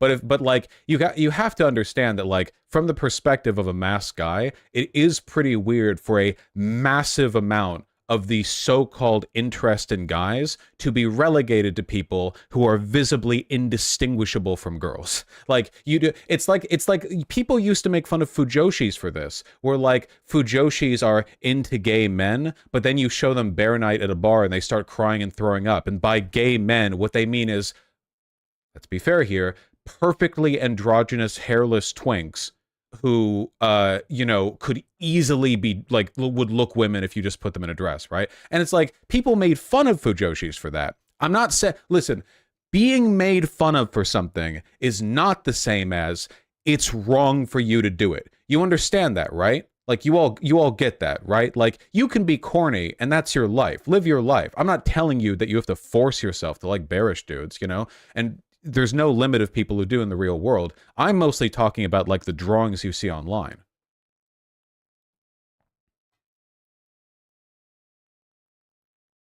Yeah, we have to go back to making fun of fujoshis.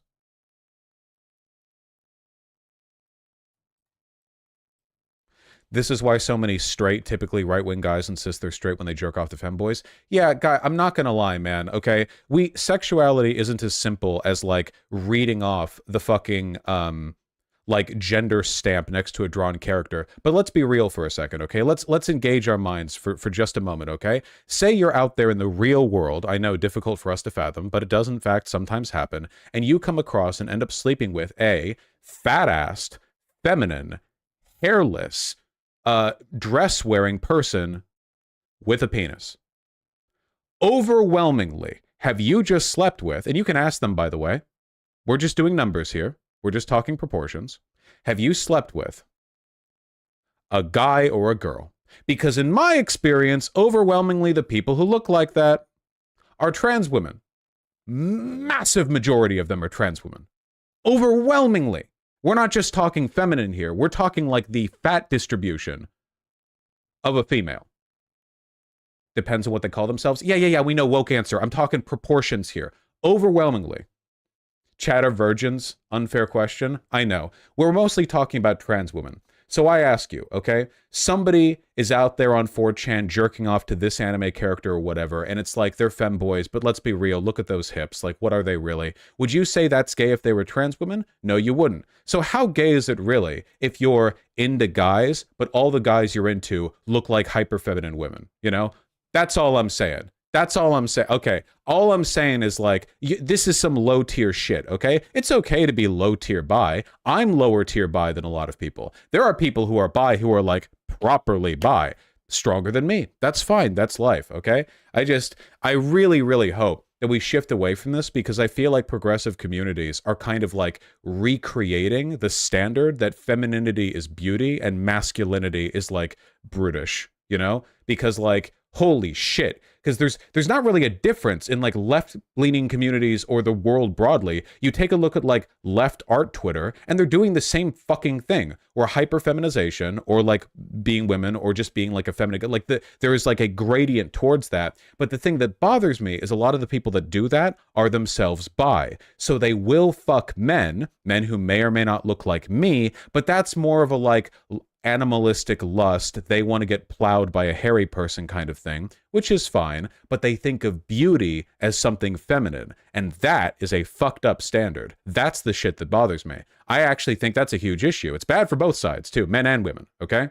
But that bothers me, you know? If you're into guys, you know, okay. If you're into girls, okay. If you're into guys, but only guys that look pretty much exactly like girls, okay, I don't give a shit. Like what you like, okay? But if there's a broader standard, and that standard is like, okay, beauty leans in the feminine, right? And beautiful men look like women, like indistinguishably from women. You know, this is what we made a fun of for Joshis for, again, right?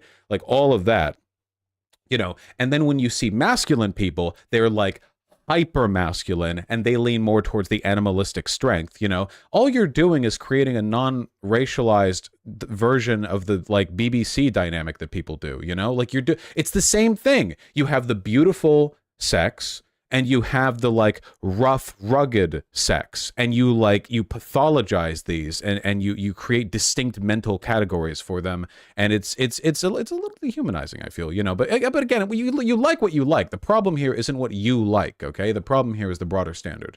Basically, what I'm saying is, if you're drawing a cute guy, consider drawing him with some arm hair. Basically, all men have arm hair, you know. At least like, why I guess some Asian guys don't. I don't really. It varies, you know. But it happens a lot. Chest hair. All I'm saying is commit to the bit, okay? You know, you'll women do too. Yes, a lot of women do too. That's true. Yes, that is true. That is true. But like, you know, I'm just saying. I see a lot of lefty artists who like drawing physical flaws on the bodies of women, like cellulose, or is it cellulite? Wait, which one is it? Wait, which is the one that I'm thinking of? Cellulite. Relight? Okay, cellulite. All right. Which I think is cute, you know? A little human detail. Nice, great, whatever, okay? That's fine, great. Keep it up, you know? But I feel like people do that less often with guys, if that makes any sense, you know? So does that make sense, right? Like you'll see like, oh, here are like eye bags, here are scars, here are freckles and dimples and cellulite and da da da. But then on the guy's side, it's like, well, no, the guy's body, if it is to be sexualized, is physically perfect in many cases.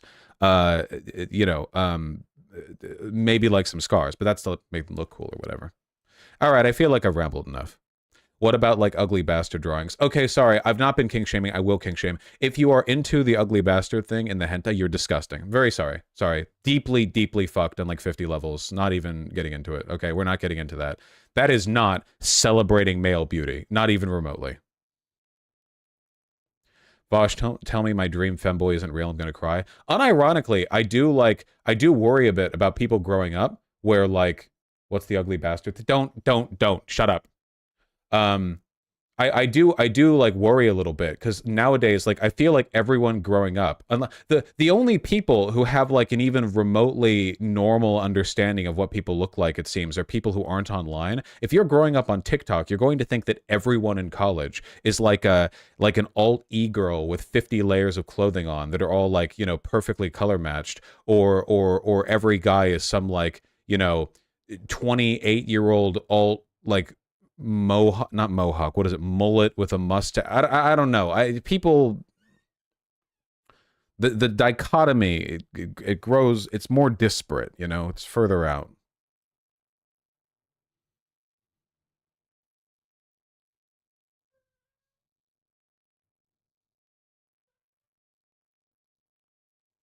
The dream femboys are real, unironically. Don't let Vosh lie to you. Guys, just fuck a trans girl and admit that you're chasing.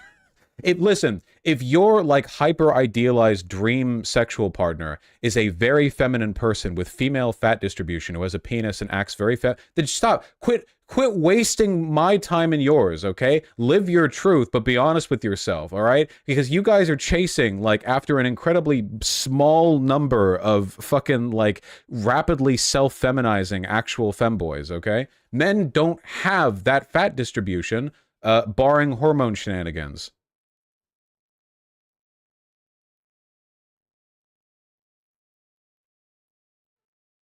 Ruben saying hi to Artemy.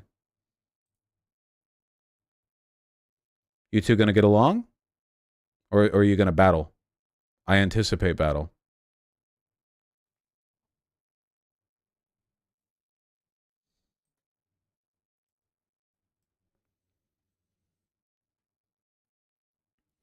Vosh forgetting transmask femboys again. I'm not forgetting transmask femboys. Please, God, just don't go up to trans men and call them femboys, okay? Are any people who like feminine people with penises chasers? Well, the worst chasers are trans women, and my community is 50% trans women, so I'm going to say for you guys, yeah. Vosh, why aren't you showing any signs of balding at all? Because I rock, because I'm fucking awesome, okay?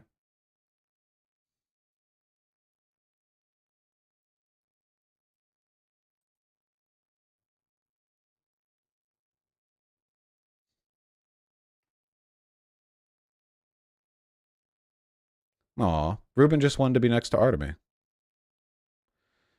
Would you call someone a chaser for liking trans men? If you're a chaser about it, sure. Oh, wait. Kissing?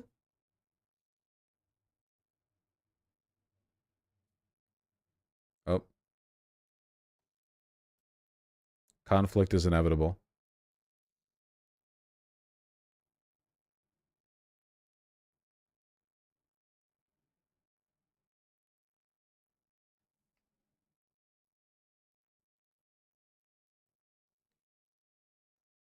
Well.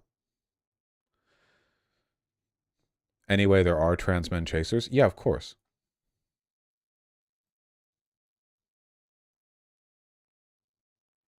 Clive Israel versus Iran. Zoom in. Oh, that's not.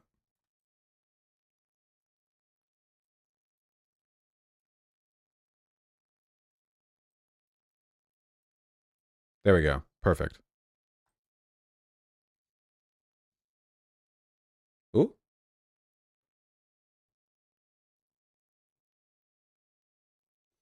What is a chaser in practice? I mean, depends on who you ask. My definition of a good job, you two didn't even fight. Well done. When I say chaser, I mean somebody who pursues trans people to like a fetishistic or exploitative or demeaning degree. I think that you can have like a particular interest in trans people without being a chaser, but it's not like, I mean, different people are going to have different definitions. Look, the definition of of a chaser is that there are a lot of them. Okay, if you talk to literally any trans chick, like they'll have plenty of stories. There we go.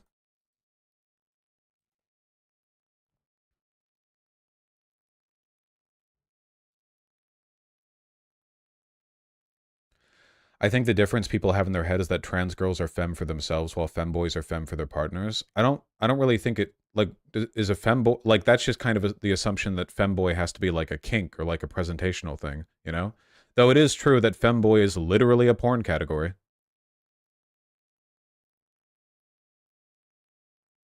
How are you going to be trans and a chaser? By being trans and a chaser.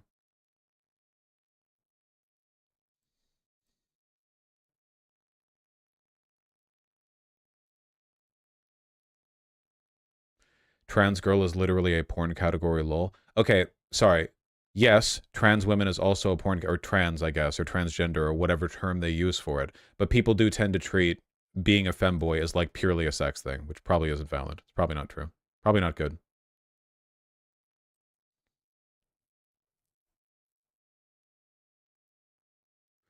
2D Siggy, that's not the case for all of them.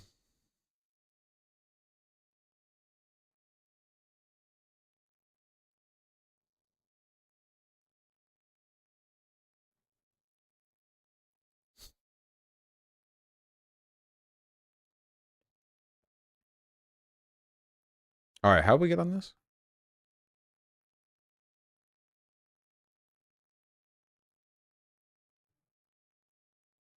Politics? This is all politics. People chase every group. I don't think this is an exclusive problem. It's not technically, but the proportion of that you have to deal with as a trans person is much, much, much greater, right? Like, there are people who chase after large, furry, kind of chubby guys. You know, that is also a category that people, like, go after specifically. But not only does that happen less frequently, but it's also not, like, a category distinction that leads to people dehumanizing aforementioned big, chubby, furry guys much. Hey, Beetle.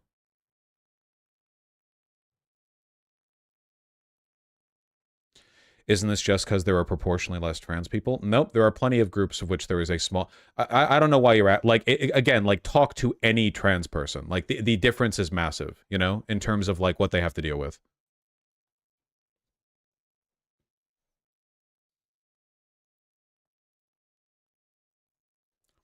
Jumpfall, been accused for being a chaser plenty of times with no evidence. Again, it's just something that people say.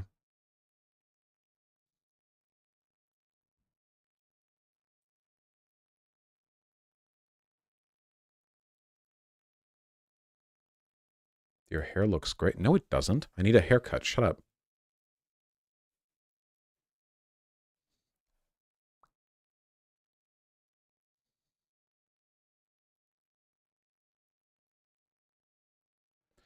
What do you mean by chubby furry guys? Are you a fucking idiot? What the fuck do you mean by chubby fur? Look at me. What do you think I am?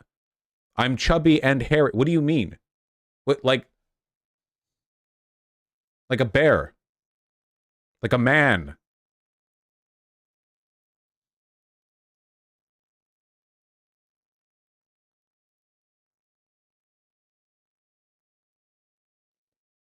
Yeah, like hairy. Yeah, the term hairy is often, like, used with some disgust with people, too. Like, to the point that I say furry, too.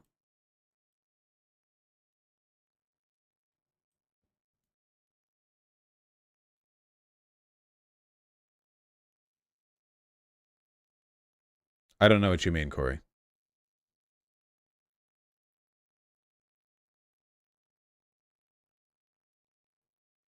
You're Midwest skinny? Well, to be fair, you know, the American standard is pretty biased from the get-go. All right, we've gotten entirely to a useless a useless realm for this topic. You know, we're well past productivity here. What's your take on he and lesbians? I don't care. Whatever makes them happy.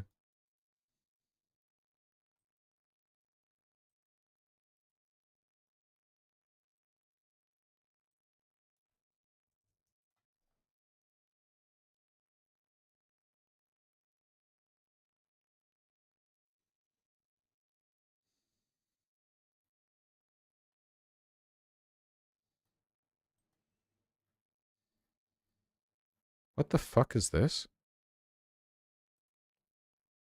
I wonder when the collective hallucination on the boycott of Starbucks and McDonald's and stuff is going to stop.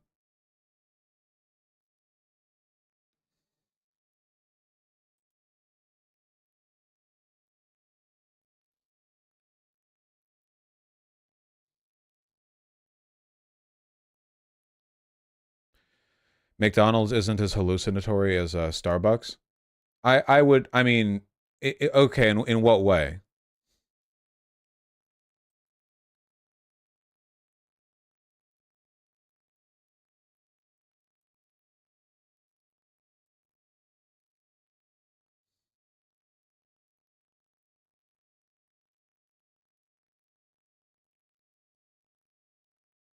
They donated food to the IDF. Oh, okay, yeah.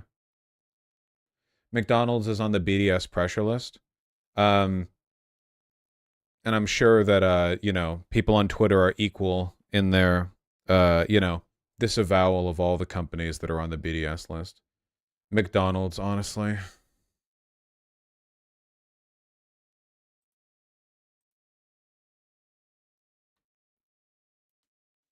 Where's that?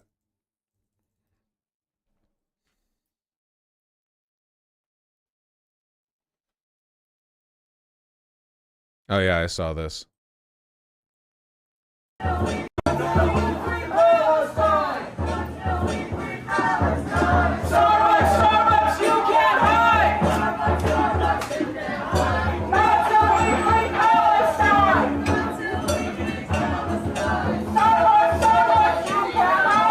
Man, I sure do hope this convinces the Starbucks baristas earning like $12 an hour to stop personally uplifting the IDF.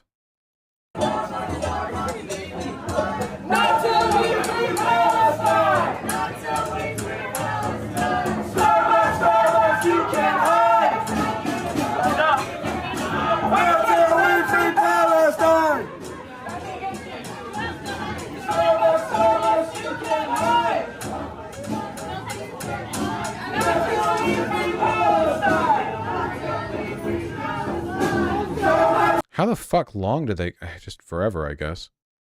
Did you see the Indian 20-year-old who threatened to kill their city council for not passing a ceasefire resolution in Bakersfield? You know, afraid that Bakersfield's contribution to the Palestinian genocide continued to this day.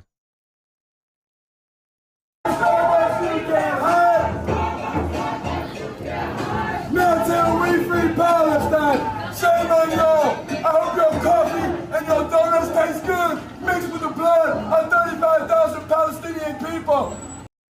Pretty sure the FDA would have caught that. That's what's in your coffee. That's what's in your tea. Enjoy your meal. Shame on you. Shame on you. Jesus Christ.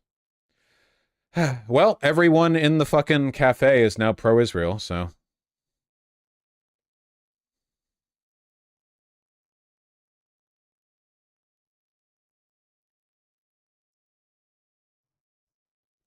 These guys are cloud chasers, lol. Well, they do have their like, right here. Brendan Gutenschwager. Was that the older guy? He looks like Brendan Gutenschwager to me. Maybe. I don't know. This is just noise. We shouldn't listen to it. Well, those poor people in the cafe had to.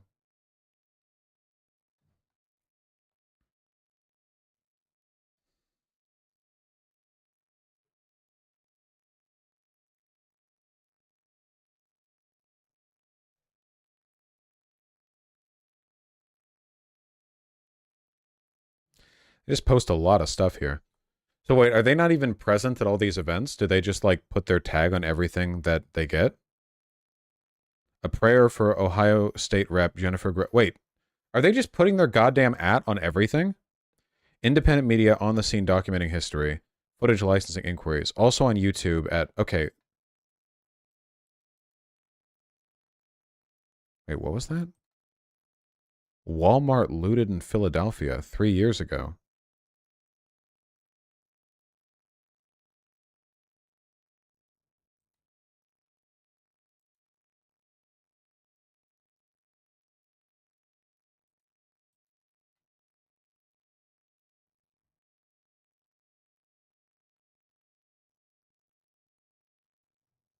Huh.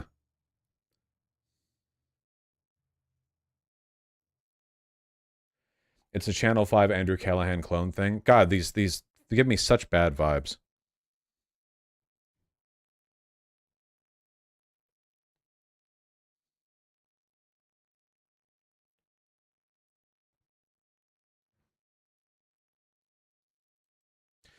Vosh, have you considered that I don't care? Oh, Garrett Main. Uh-oh. Whoopsies. Garrett Main has broken the one most important rule of VGG. I noticed your name too many times. Time out.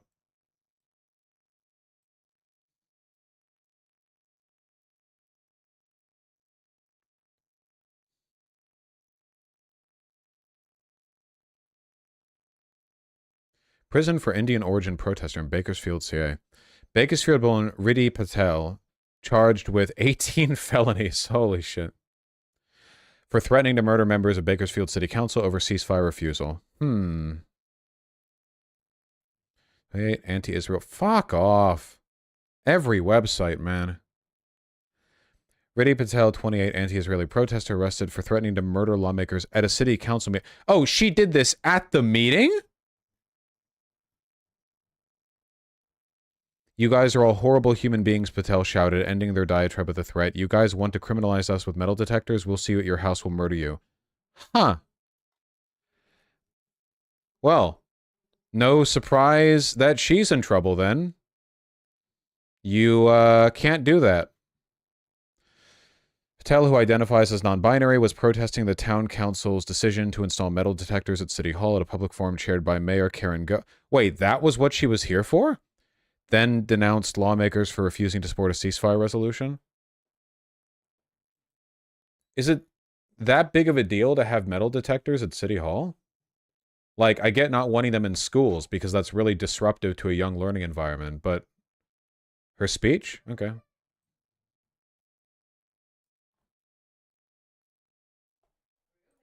It's very clear to me as someone who's been an organizer for the past couple of years that none of you care because you guys don't care about anything happening in Palestine. Is this just more cloud chasing? No, this might be mental illness.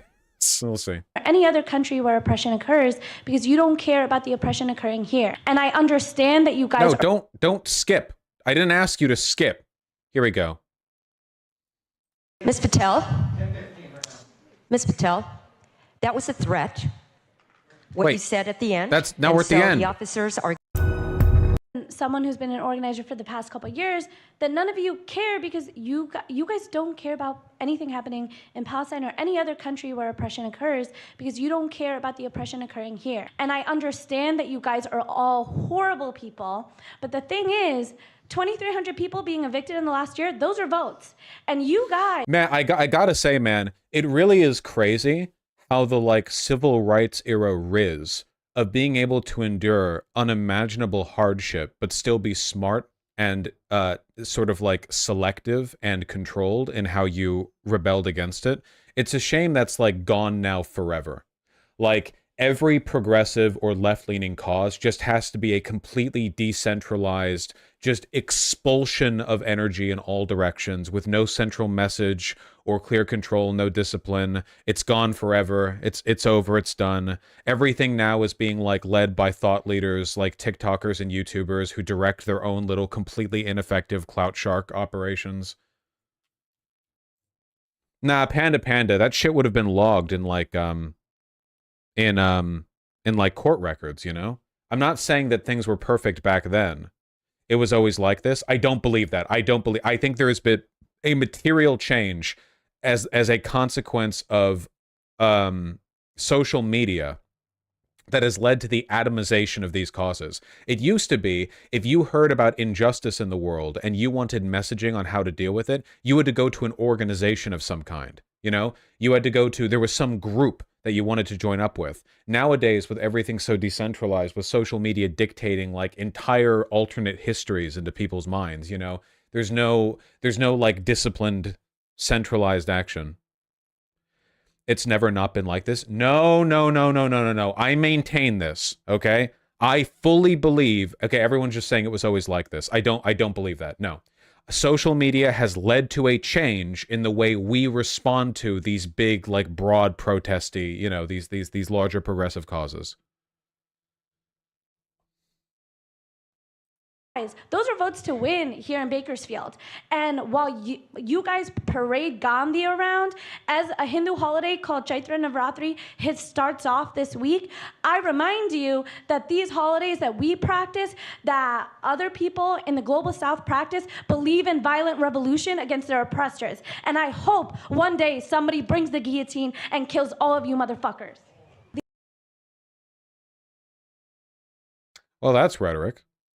The increased criminalization for no need other than you don't like when people come and hold you guys accountable for introducing ceasefire resolutions, because the only escalation in violence has been by you all, and so there's no need to continue. Again, this is the Bakersfield City Council.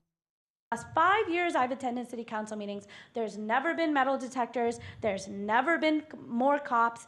The only reason you're doing it is because people actually don't care if you guys don't like them, and they're actually resisting. So has this individual considered that by showing up to them and making death threats, she's actually making a really good argument for metal detectors? Like, if she had been carrying during this, she could have done the threat. She could have carried it out right here. You want to criminalize them. So regardless of whether you elect people into office, they'll backstab you, they'll let you die, and for that reason, you guys want to criminalize us with metal detectors. We'll see. That's not criminalized. That's not what criminalizing means. That's not what criminalizing is. You at your house, we'll murder you. Like, again, like what is the point of this? What like point are you trying to make? My opposite, like, she's literally saying, you shouldn't put metal detectors down because I could just kill you outside City Hall. What? That's not going to make them want to put the metal detectors down less. She's going to want to put them, they're going to want to put them down more now because of you. Like, why? I wonder what YouTubers she likes. Or TikTokers. As someone in the Japanese Communist Party, you're totally correct. Yeah, all the people who are saying it's always been like this, I don't think they know what they're talking about. They're like, again, there used to be organized militias. Leftist movements used to be groups of people that had leaders and organizations with central chapters in different cities. Nowadays, the most we have for that is the DSA, which is completely decentralized and barely influential when it comes to the broader, like, attitudes and behaviors of leftist discourse, you know? I don't think it's the same. People are getting more atomized and less centralized, and that's the case in every level of society, including protesting.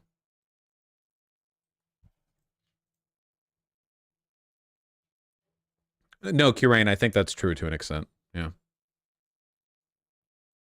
Any practical suggestions for how to better organize stuff? Nope. Not my skill set. Next speaker, please. Next speaker. Lance, followed by Kev, followed by Valeria. Ms. Patel, that was a threat, what you said at the end, and so the officers Do you think that was by design or just a coincidence? Everything is getting more atomized. It's happening everywhere. are going to escort you out and take care of that. Very spooky. Thank you, Republic World, for the spooky music. Thank you, thank you.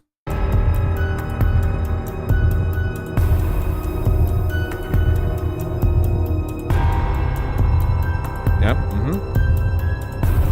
This is like the music that plays in a visual novel when you have to make a decision about who had the knife, you know? Oh, great. Thank you.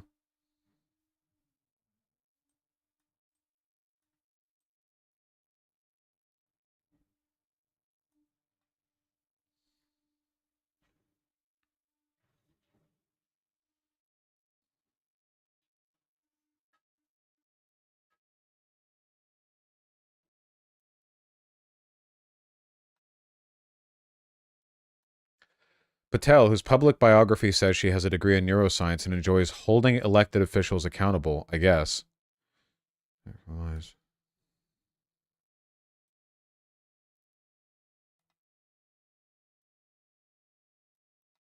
The district attorney told Bakersfield.com that council members Bob Smith and Eric Arias are not considered victims because they did not feel through.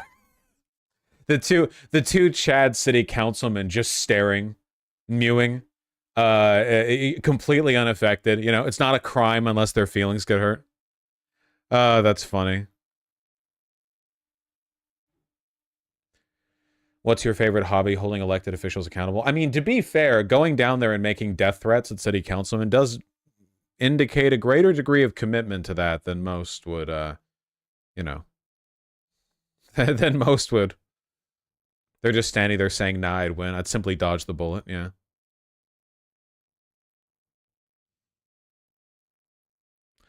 On Friday, Patel appeared in court and tearfully pled not guilty. Really? Did she not know? Okay.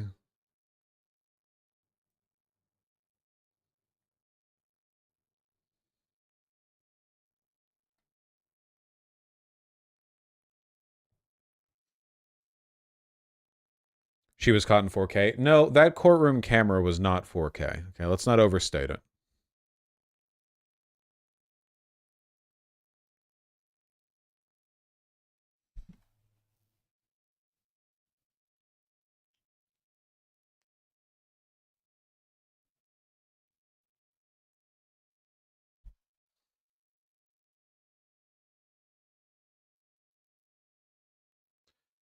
The Japanese Communist Party has specific publications and resources for how to act at protests, rallies, and events. We spend lots of effort and educate our members on the law, what actions are legal and illegal, how to talk to the police, how to interact with them, what sort of language to use in public statements, etc. There are written guides and also regular publications that list. If you told your average Western leftist that in order to be a member of a leftist group, they would need to have like an understanding of the law, and they would need to be like disciplined and structured in their responses to others during a protest, they would call you an oppressor and make a counter org. There is so much opposition to discipline as a virtue in the Western left that it's actually insane.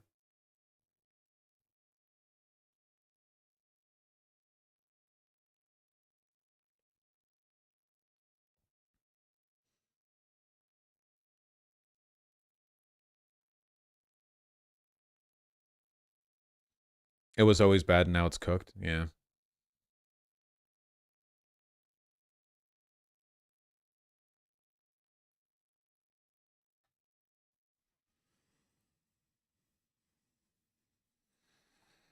Ugh.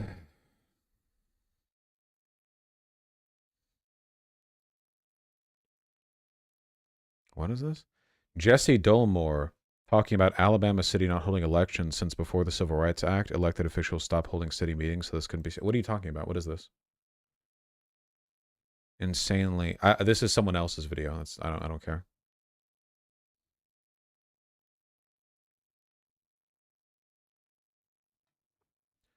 God forbid the revolution can be cringe. Listen, okay, ectoplasmic.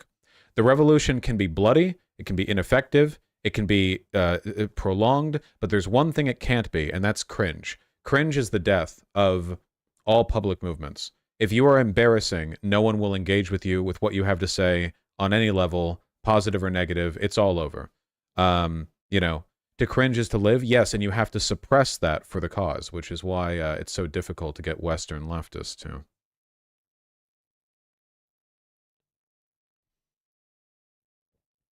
Yeah, exactly, Annie. That's what I mean. You know, why would anyone pay attention to any, like, actual good, local, organized effort to do something positive when instead, like, everyone's listening to their own personal group of content creators or whatever else that are giving them specific instructions on how to be cringe or whatever else? You know, like, what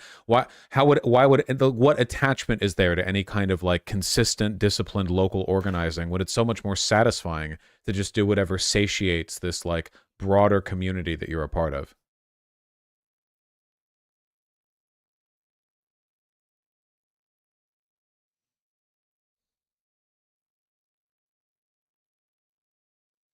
True Vosh, why do people listen to content creators? Beats me. He's so me. A weary Trump appears to doze off in the courtroom ahead of criminal trial. The former president flashed signs of irritation at times, but also seemed to fall asleep before jolting back awake. Lamau.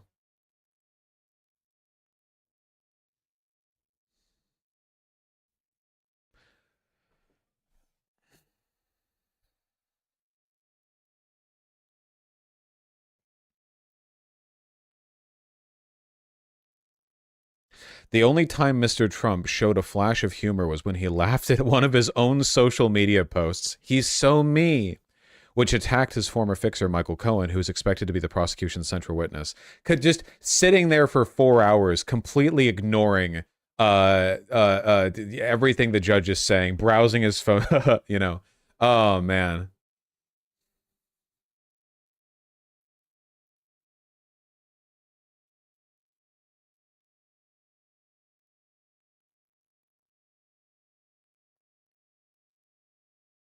He smirked and scoffed and appeared frustrated when the judge in the case did not immediately agree he could miss court to attend the graduation of his youngest son. Yeah, to be honest, I don't really give a shit about this criminal trial. This is all the Stormy Daniels hush money stuff, which I still don't even know how legitimate the elevation of these charges to felony levels are. So I don't really know. We'll see if it pans out. Very low tier shit compared to everything else.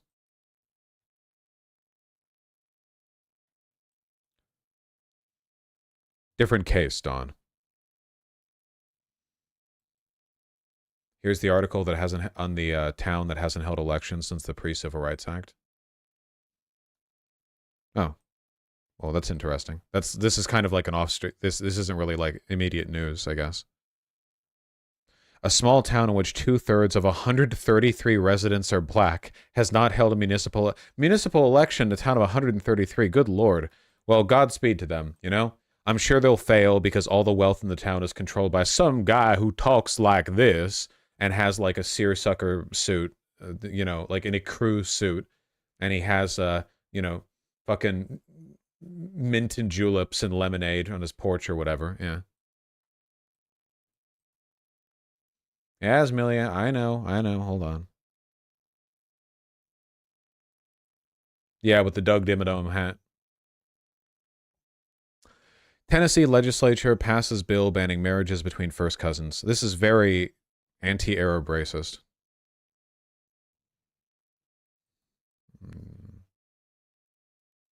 Yeah, this is anti-Palestinian advocacy. More Zionist fuckery.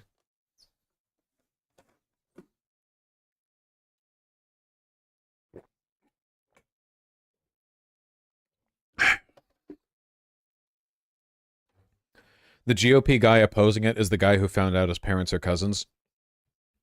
Was that legal before? Look at the people who voted again. Can I be honest real quick and sort of like further indict myself? I don't give a fuck. Genuinely, I have no idea why the state would give a fuck about cousin marriages. If you think they're gross, cool. Tell the people who married their cousins. I have no idea why this is a state, like, government lock and key jail issue. Maybe there's some edge case thing where it's like actually you make the world better somehow with this, but like I don't know. Like if you want to judge people for this, judge people for this.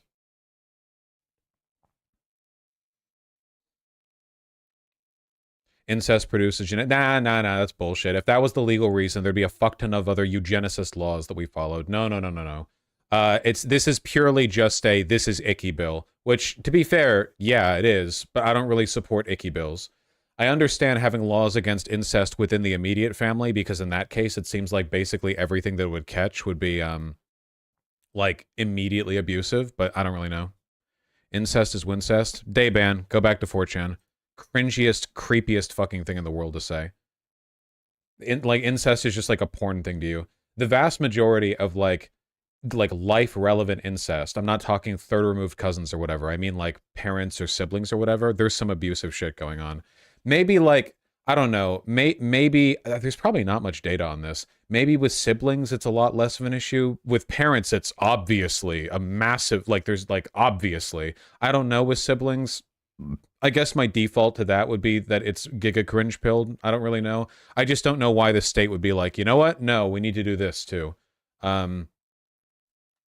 It just seems like an icky bill.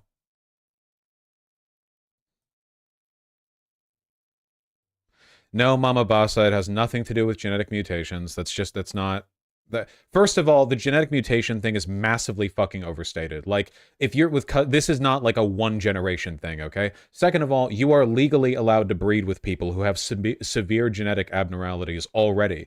Like, can you imagine what it would look like if the state started banning marriages between people that are likely to produce genetically deficient offspring? Do you know what that would look like? Because there have been governments that have tried that before. So no, that's not the reason why.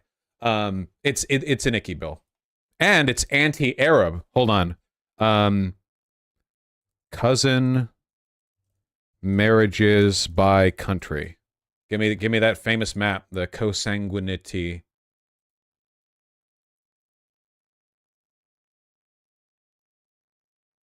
Where is it?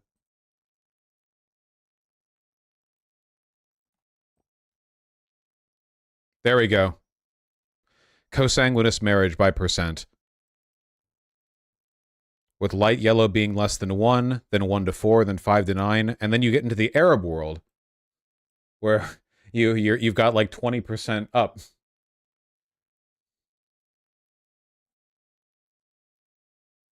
Canada, what the fuck? You're looking at Canada in this map?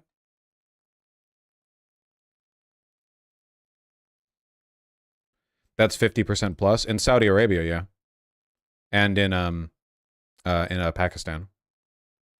It's not all Arab, of course. We need to establish Greater Tennessee right here in the Middle East, North African region.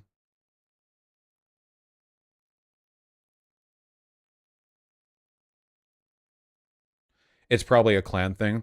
Yeah, a lot of these areas are literally still like borderline tribal, or were recently. I also just don't think they have the same like cultural ick factor. Where's Greenland? Why is it not colored correctly? I don't know.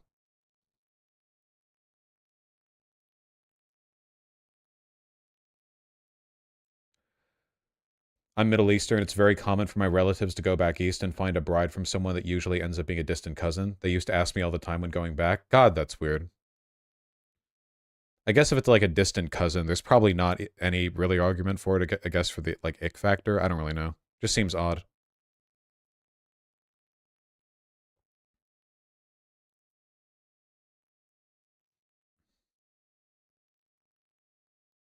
What about South Korea? I don't know. I don't know.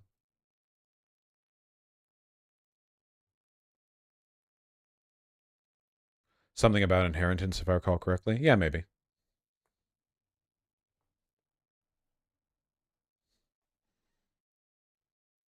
It's not that small of a world. Well, it depends on where you are. Rudy Giuliani married his cousin, an ally of the Middle East, if ever there was one. It has nothing to do with genetics, Mindforged. The Amish have a ton of genetic issues since they started off with a small population, seldom married outside the order. Dude, fuck the Amish. I fucking hate the Amish. I fucking hate those guys. That shit is literally just like state-sponsored religious child abuse, but worse than normal. Like, oh, yep, sorry, because you were born to the freako fucking hyper-religious clan of misogynists, like, you actually get to live like a fucked life. And you get they give you one chance to go out there and escape the cult for a day or whatever, to go take a look at modern life and see if they like it more, which is not definitely not at all a biased way of making that decision, you know? Yeah, and then you get to go back to the cult. Sorry, women, you're fucking breeding, you know, breeding stock for the next generation. You know, it's free. I hate that shit. The government should, I think the government should remove all privileges to them. Full on like, oh, sorry, it's done. The Mormon experiment has concluded. God doesn't exist. You're all getting integrated into real society now. You're going to learn coding. Fuck you. No, fuck you. You're all gonna get a public education.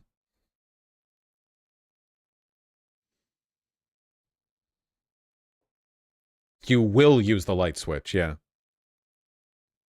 This, but for Mormons and Jehovah's Witnesses too. Oh, well, sure. But nothing compares to the fucking Amish when it comes to their, like, state-allowed segregation, you know? But yeah, like, for sure.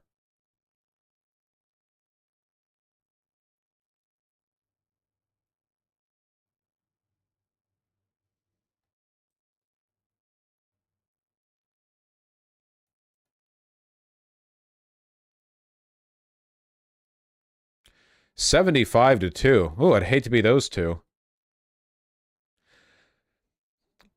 I hate icky bills so much, dude. One of these days, there's going to be a bill that's going to be like, I don't know, it should be illegal to have a scat fetish. And everyone's going to be like, yeah, scat fetishes are fucking disgusting. Vote 1,000,000 to 1. And the one person who doesn't want that bill to go through is somebody like, okay, wait, but does that mean the state should penalize it? And then they're all going to call him a scat fetishist. And they're going to fucking arrest him or whatever. I don't know.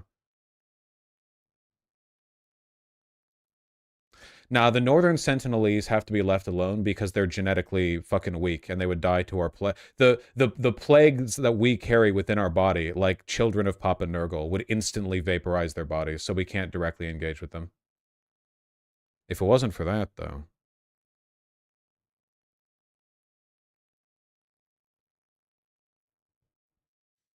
You have a scat fetish? Well, I deal with shit from chat nonstop, so, you know, clearly there's something there.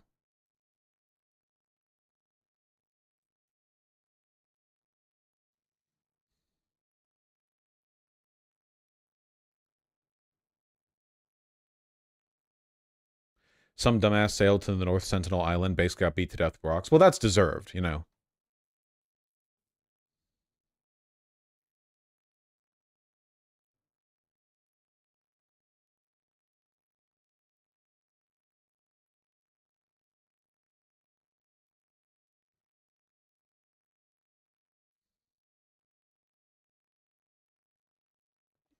If you Google rates of abuse in first cousin marriages, you'll understand.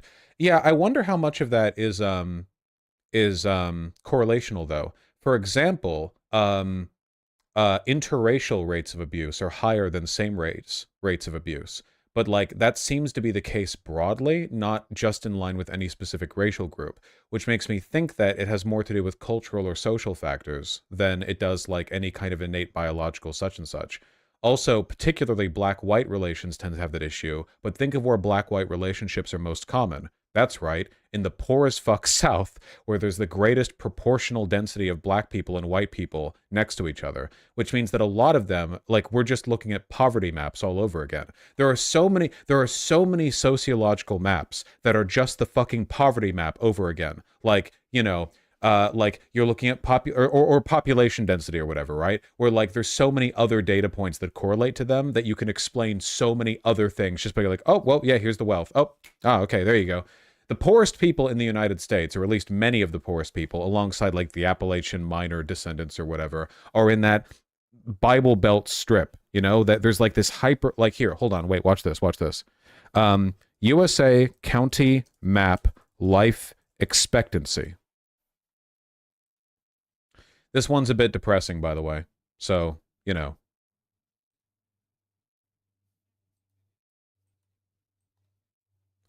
There you go. Whoa. Why the fuck did that CDC government... Did that fuck my stream? Hello? That was weird. And I opened up the CDC website. It got mad at me. Like, it froze for a second. Here we go. We'll use the Wikipedia data. There we go. Take a look at this. Life expectancy by county. Darkest green is above 82 years. That's pretty good. Darkest red is below 73.6. Buffalo County, South Dakota? Wait, South Dakota? Huh. Is at 61.6. Now, a huge number. So you can see the Appalachian, you know, chunk right over here, right? And then a huge part of it is also the Bible Belt over here. And this part over here, that's right, Indian reservations, you know?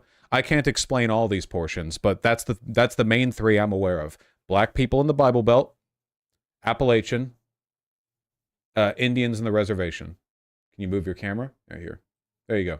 Alaska. I don't know much about Alaska, but it looks like it's a shithole. No, it's beautiful, but it's got social problems. Yeah, look at New York State over there. New York State, every single county has a decent... Okay, a fairly even spread here. That's nice.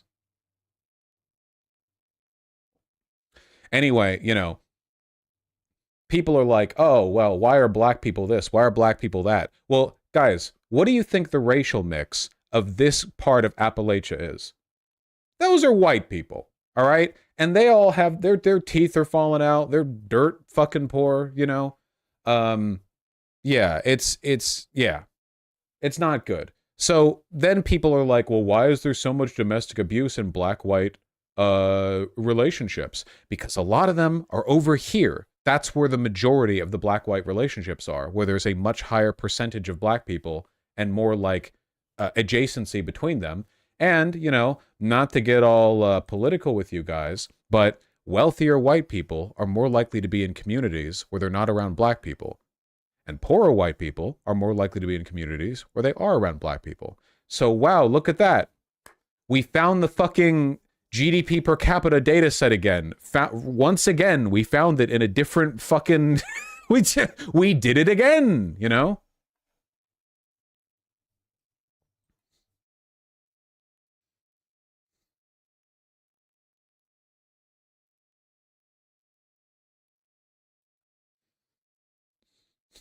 We are way more divided by class than by race. Yeah, I mean, it depends on the area in terms, you know, the adjacency. But yeah, for the most part, you know, in a meaningful way, yes.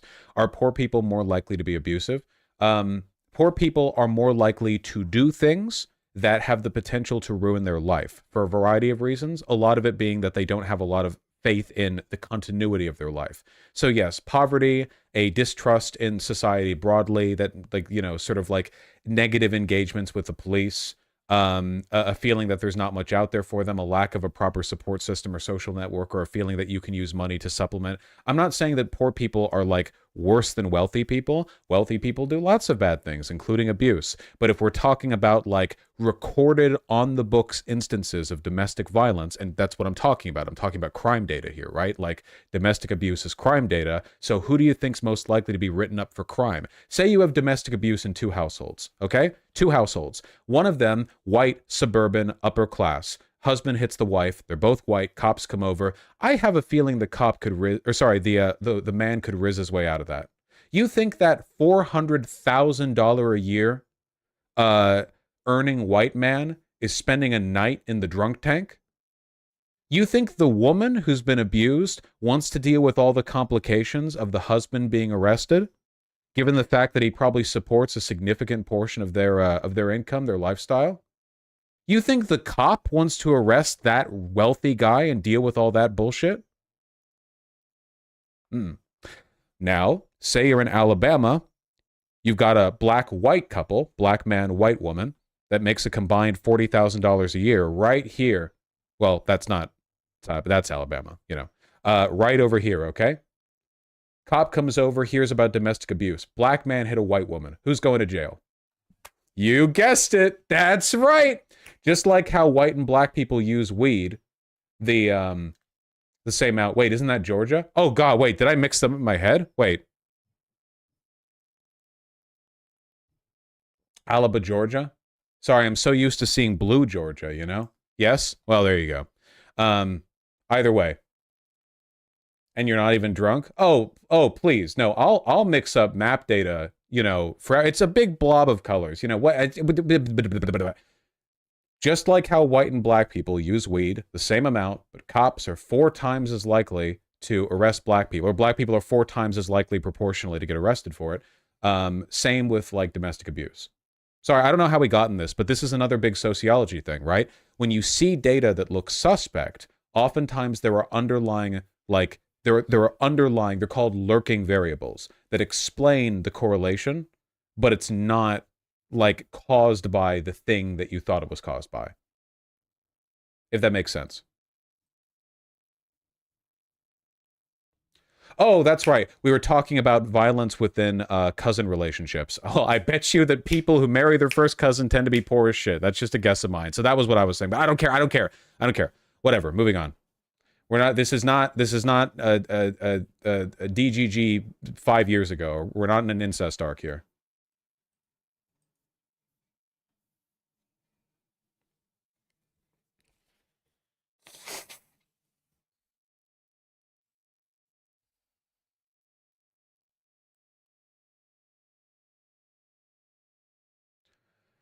They're going to give $500 to black women to test out if this reduces parental abuse? What?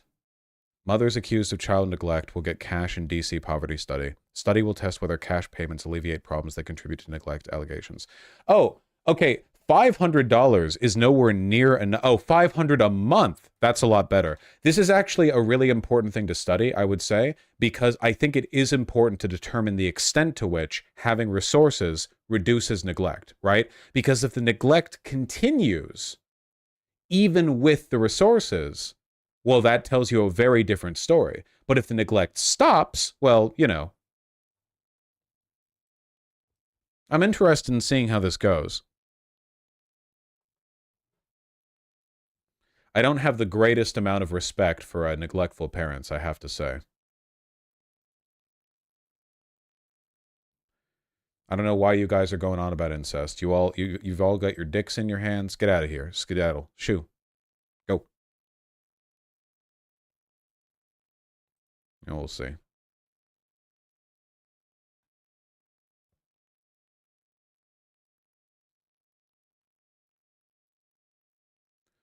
What is this? Yes, I did see this. The results are pretty interesting. Wasn't this commissioned by the Olympic Committee? This was a pretty high-level, prominent study, which the CAS report will say doesn't count. The primary objective of this cross-sectional study was to compare standard laboratory performance metrics of transgender athletes to cisgender athletes, and the results were that the evidence seems to indicate that trans women are on average weaker than cis women. In this cohort of athletes, trans women had similar testosterone concentration, higher estrogen, higher absolute grip strength, lower forced expiratory volume in 1s forced vital capacity ratio. Sure, I know what that means. Lower relative jump height and lower relative volume oxygen max. Compared with cis women athletes. Trans men had similar testosterone concentration, lower absolute hand growth, lower absolute VO2 mass. Well, of course, trans men would be on average weaker than cis men. That makes sense. While longitudinal transitioning studies of transgender athletes are urgently needed, these results should caution against precautionary bans and sport eligibility exclusions that are not based on sport-specific research. Interesting. Well, I'm sure nobody will pay attention to this, so whatever.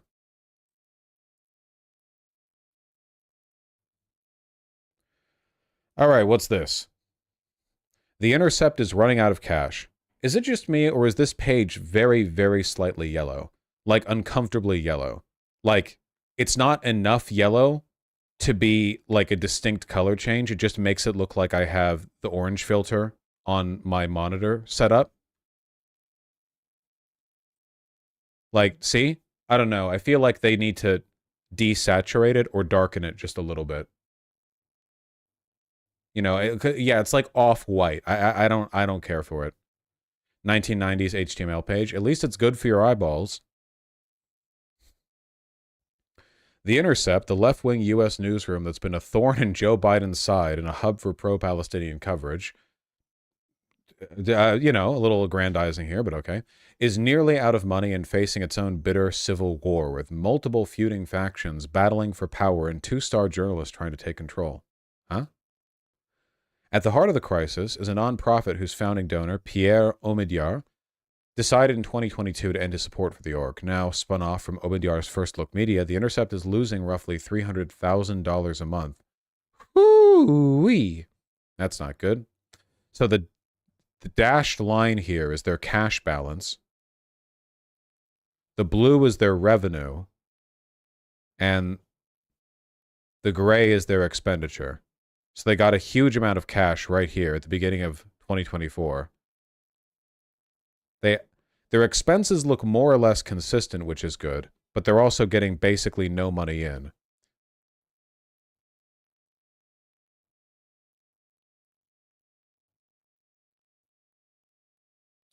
This is why lefty news orgs turn to Russia eventually. I don't know if they necessarily turn to Russia, but it does pay pretty well to have like a massive, expensive sponsor, you know? They're on track to have a balance of less than $1 million by November. Okay, yeah, this is projected into the future right here. And could be completely out of cash by May 2025. What does that spike in December? Expected pay? Because that hasn't happened yet. What? But. The Intercept was born a decade ago. Two of its founders, Glenn Greenwald, known leftist, and Laura Poitras, broke the story of Edward Snowden's leaked surveillance files in 2013. A decade later, American politics are almost unrecognizable. It does kind of feel, again, like legacy-style journalism can't really survive when every left-leaning person gets all their information from people like me. I have basically no operating costs. You know, I only need a humble $2-3 million in donations and AdSense a year to continue funding my fashion addiction. You know, not much.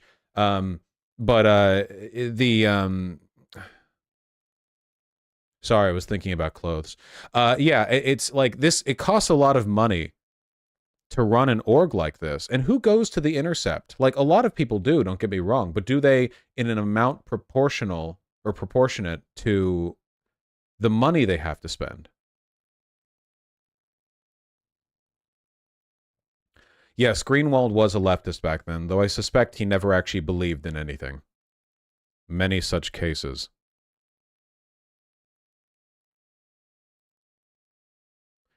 To be fair, Ryan Grimm is kind of pro-Russia. I don't agree with everything that Ryan Grimm does and says. I think that he is engaged in some stuff that I would consider to be apologia, but I think that overall he's a phenomenal journalist. You know, I think that overall he contributes a lot to the broader discourse, you know?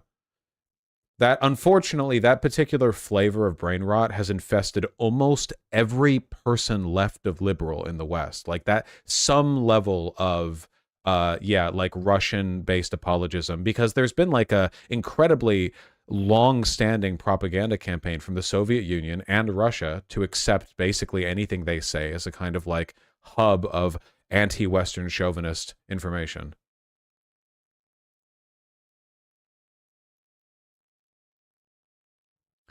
European Parliament member from Ireland disowns Biden. Take note, butcher Biden. The ancestors of the island you claim to be from disown you. Here's who Ryan Grimm is praising, and he knows that Claire Daly is a Putin apologist. Oh, is that even... Who cares? Is that what it's like? Oh, this woman said something based, but she said other things that aren't based? I don't really know if this is being like a Putin or an Assad apologist yourself, but... She's a grifter. I like her robe.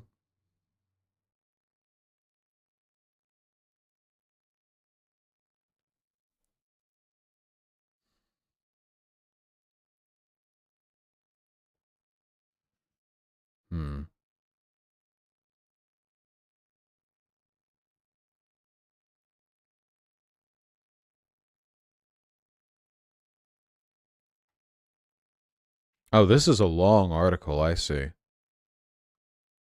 Well, hold on. Has Ryan Grimm put out a video on this? I'm kind of curious what he has to say. Or Ken?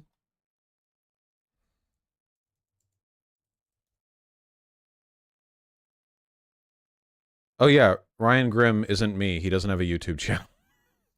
Fuck. Okay, sorry. Forgot. Like, I like this guy. Let me go to his YouTube channel.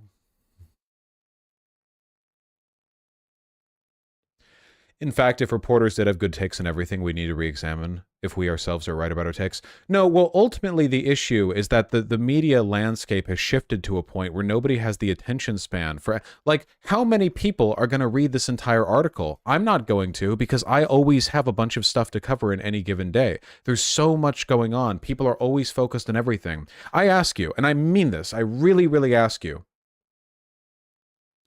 in a vacuum, in a world where nobody else really did, would there be much value in constant day-by-day updates on every manner of geopolitical event, as opposed to, say, and updating it about once a month. Now, for very immediate stuff like what's going on with Israel, I can understand pretty dedicated coverage, but if we were just reading newspapers here, would you need to hear day-by-day updates in any little gain and loss in Myanmar, for example? Right? Like, would that be necessary? Like the rebels fighting, or like the Sudan, war, the civil war, or like anything? Like, no. But we want to follow up on these things, which means they take time away from stuff that we might be more interested in and might be able to do more about. If you guys read your local news, if every person watching this right now, every one of you, have 5,000, 6,000, if you guys all made an effort to familiarize yourself with local news, started going to local town hall meetings, started participating at a local level, not all of you would make a difference, but I bet you at least a few hundred would. A few hundred might be able to make some difference. I bet you a few dozen of you could actually end up in local papers. You know, some contrivance, some turn of fate, you managed to say the right thing at the right time. That's how you actually make a difference. You know, newspapers cater to that world, right? That's the world they're from, where you have a select and narrow set of interests that are engaged with deliberately and thoughtfully. But nowadays, everyone wants to know and engage with everything. And because that's what everyone else does, you kind of have to. You need to be appraised of the moment-by-moment bullshit because everyone else is, and that's what everyone's focusing on. And what you have to focus on is the things that other people are focusing on. So, yeah, it's very unfortunate, but I don't really know how you could structure a news group to operate differently.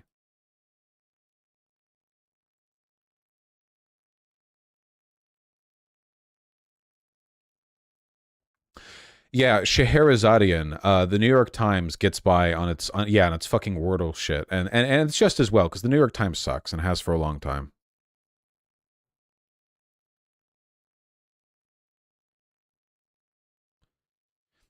Yeah, Ganux, but they still cover local issues.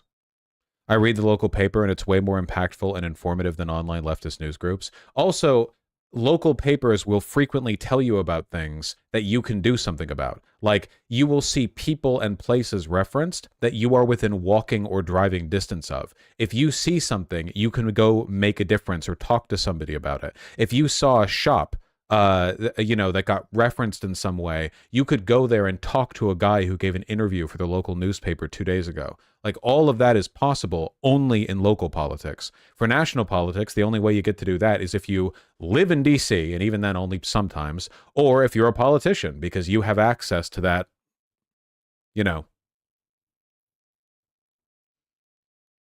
Yeah, I'm not advocating for local televised news stations. They still follow the brain rot 24-hour, I'm not.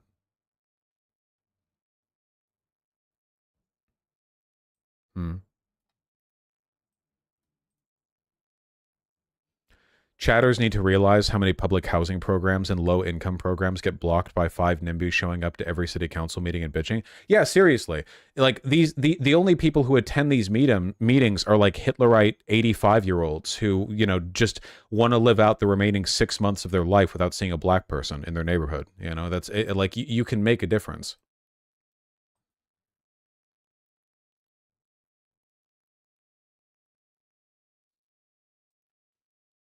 They can afford to because they're capitalists with passive income. No, a lot of them are just retired and have nothing better to do. I saw him move his little paw. But a lot of them are also wealthy. Okay, Comrade Robin Hood, I don't know why you're pressing this.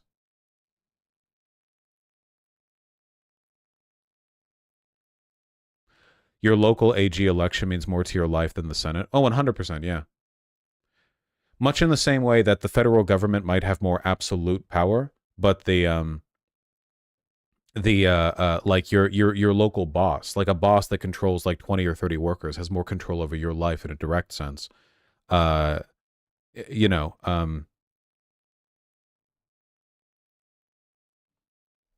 important to pay attention.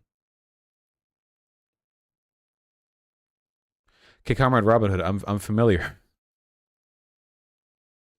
I'm very sorry, Comrade Robin Hood, but basically everybody on the left is pro-Russia in some fashion or another, like Russian apologist, pro-Russian. It's like an almost ubiquitous.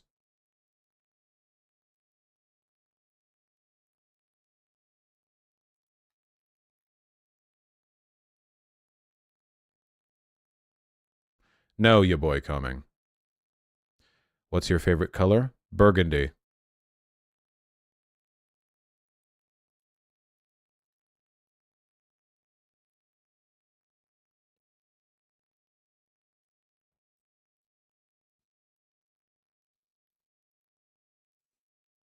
Okay, but turquoise? Turquoise is good.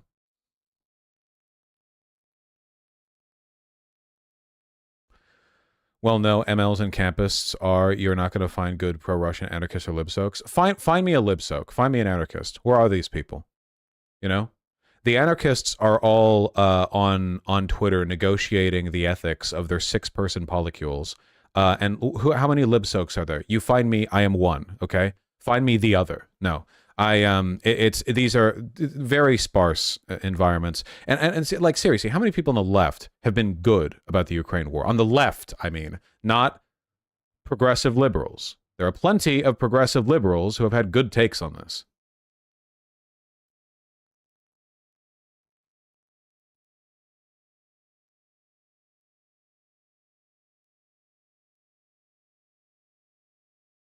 That's great, K Comrade Robin Hood. Where's their YouTube channel?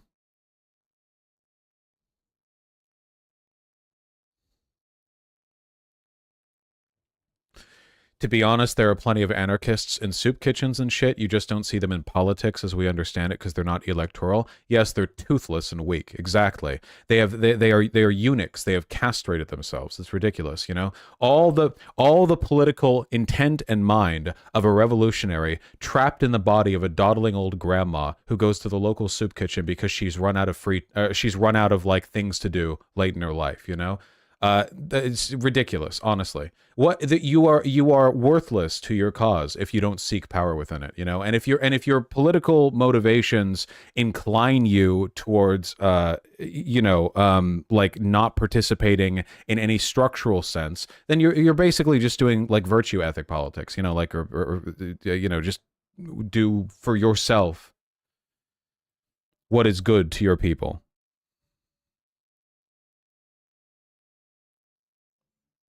Many such cases, Nikki JB.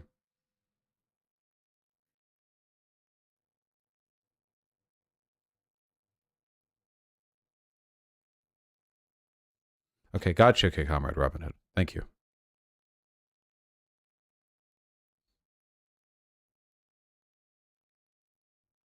There are those who help soup kitchens are needed, but they are because it's the one last place they feel they make any difference. Weak. If every person who worked at every soup kitchen in any city also spent an equal amount of time participating in local electoral politics, they'd be running the place. Leftists are so quick to give up on the right causes, and for that reason, every single local political group is dominated by those aforementioned Hitlerite 85-year-olds, you know? Seriously, like I live in Seattle, okay? I could walk down to Capitol Hill and within 5 minutes spot maybe 100 people with revolutionary political intentions. And what do they do with it? They talk about it on Twitter and with their partners, with their polyamorous partners, you know? That's what they do with it. It is an exercise that is meant to satiate them intellectually and ethically. It is not an expression of power, and if it is not an expression of power, it is anemic. Like, without that, it is anemic, you know? You're cucking yourself, really. Why even bother being an anarchist then? Just be one of those, like, dawdling nice people, you know? Just be some, like, you know, missionary, liberal, Christian girl who goes to other countries to help them out, or, you know, if she even does, to the extent that she does.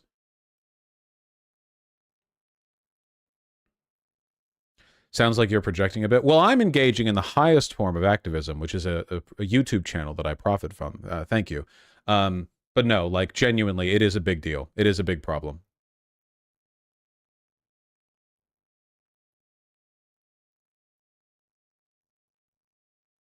That's all, salty internet pirate. Here. Let me mute you for 1 minute to see if that refreshes it and gets rid of it. Progressive victory counts okay? Yes, it does. That is true. Going out there and canvassing is making a difference, yes. The polyamorous community in Seattle seems like a sore spot in this conversation. What other community is there in Seattle?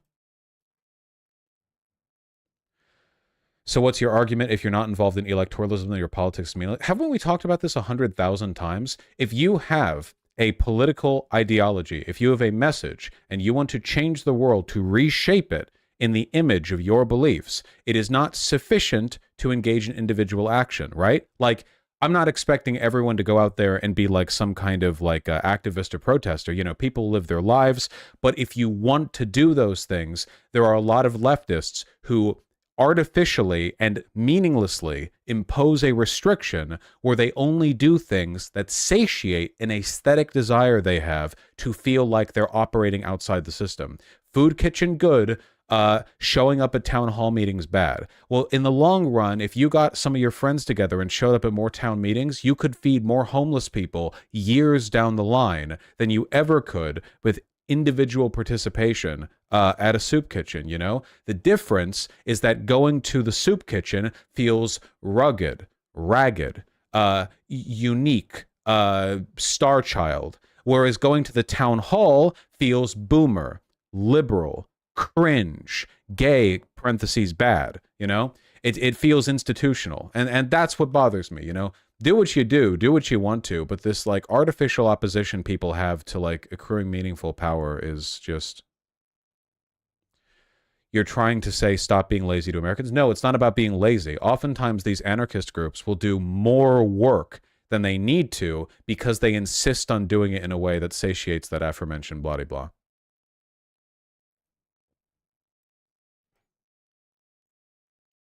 Why are you making helping in a soup kitchen bad? You're right. I do hate waffles. That's true. Thank you.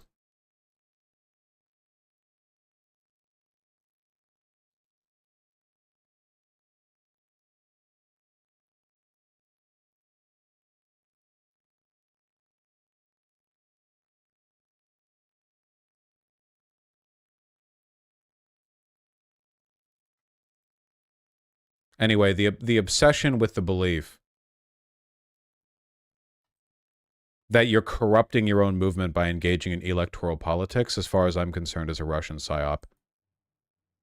A whole bunch of the modern, like, actually leftism is when you're anti-American, and by voting or doing literally anything, you're doing America, and that's bad. A lot of that stems from the exact same media sources that promote this whole both sides are evil, like ignore differences between Democrats or Republicans, like all of America's evil, the only opposition to America is in this like vague decentralized fashion that's never done anything and doesn't do anything. You know, do you know how many leftists there are on Twitter who actually genuinely truly believe that not voting in a presidential election does anything to challenge power? There are literally millions of young people who believe this. Do you have any idea how insane a belief that is?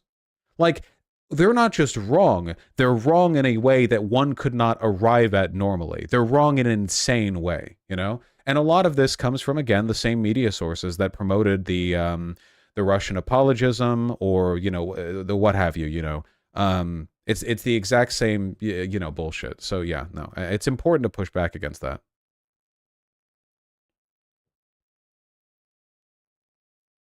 Yeah, I saw a viral tweet earlier today that said the Democrats and Republicans are equally bad on Ukraine.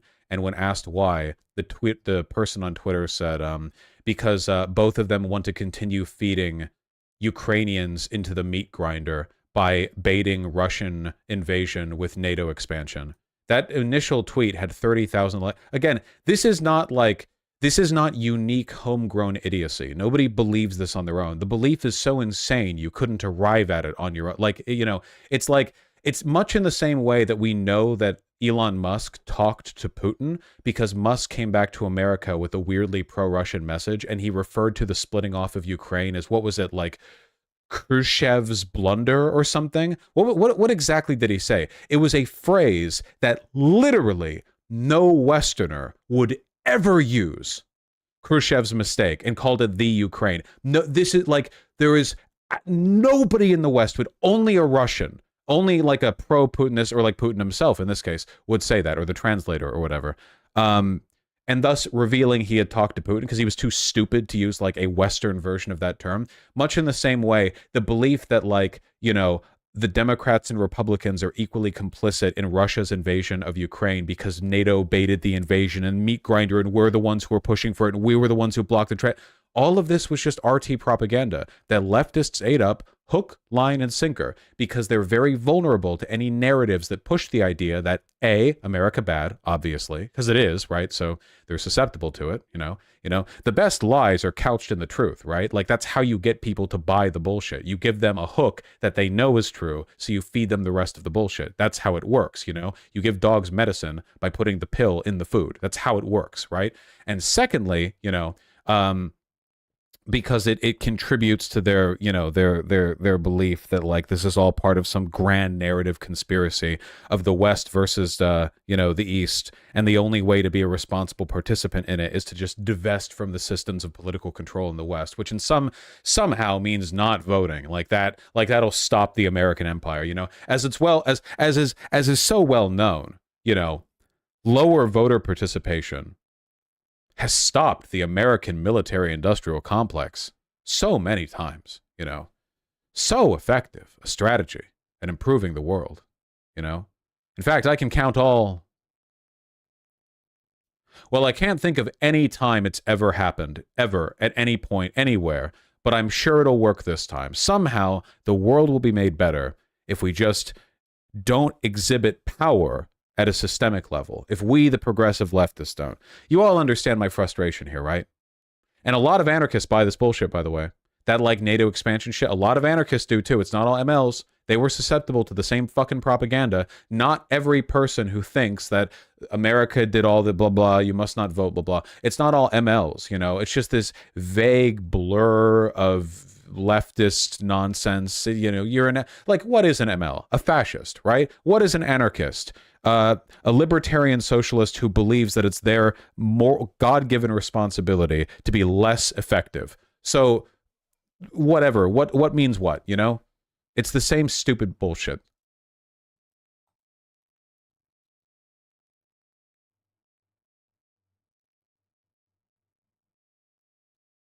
How does this go back to your don't litter video? Don't litter.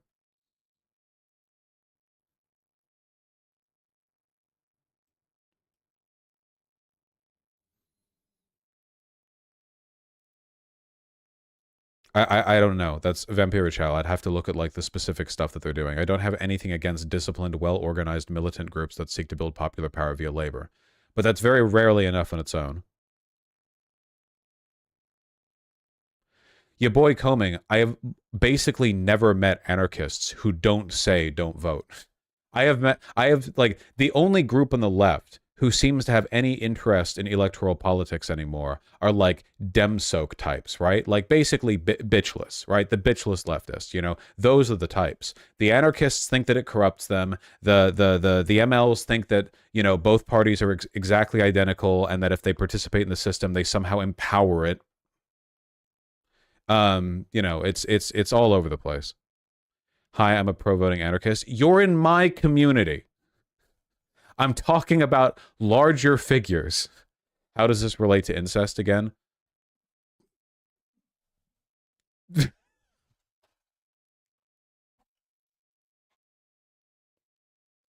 Remember the vote in Kosovo where the Serbians refused to vote and then all the Albanians won all the local seats and the Serbs were like, hey, wait, no fair? I do remember that. That was really funny. Though the Albanians were pussies and gave them back some of their seats, even though they chose not to vote. But let's not forget that at the end of the day, America bad is actually correct in 99% of cases. It means nothing. It means literally nothing. America, big country, nation, state bad. You're a communist, right? It just doesn't mean anything. Like, America bad, okay, what do you want to do about it? What do you have to say? What analysis are you offering? What complexities, like, are present at the... So, America bad, everyone else good? Well, no, other shades of bad? What do we do? How do we minimize... Like, it just doesn't mean anything. But most leftists care first and foremost about jumping at the bit to prove they're not a liberal. That's what most of them care about. That's all most of them care about. It's a virtue signal. It's a virtue ethics thing. It's a way of proving they're not their parents. That's it. Their parents were, okay, a lot of these motherfuckers grew up to insufferable liberal parents. You know, they voted for Hillary Clinton. They're mad at their parents. Their parents never liked their nose piercing, and they want to express, like, it's always like this, man. Why do you think so many of these, like, based, radical, revolutionary lefty Twitter people end up turning out to be lawyers or trust fund kids? Yeah, how many times that's happened over the time that I've been active on Twitter, seen that? How many times that happened? It happens all the fucking time. Why is it, you know? There are lots of lefties who are poor, like a lot of them, right? It's not exactly infrequent. A lot of them are like poor college students. They live in like very poor conditions. So why are all the thought leaders for the left, the ones that most perform that behavior, disproportionately likely to be wealthy? Well, they have the time to do that kind of stuff. And also they're rebelling against the aesthetics of their birth circumstances. They feel a greater need to project, signal, and perform leftist radicalism because they're compensating for the fact that they grew up in the fucking burbs. Now, I did grow up in the burbs. I grew up in the burbs, okay? But I don't feel an aesthetic need to hide from that as a birth feature, you know? I don't think there's actually an innate relationship between the circumstances of your birth and the legitimacy of your ideas. There's a correlative relationship, right? We all know people who are born super wealthy are more likely to end up conservative, right? I don't deny that, but I still think you have to take it at an individual level on a case-by-case basis, right? I've never felt a need to like project or perform radicalism, except when I was in college. For a time when I was in college, I was insufferable, I was irritating, I was ineffective, I knew nothing about nothing. My main concern was proving to everyone around me how progressive I was. And I got over it, and I'm an adult now, and I'm 30 years old now, you know, and I'm over it, okay?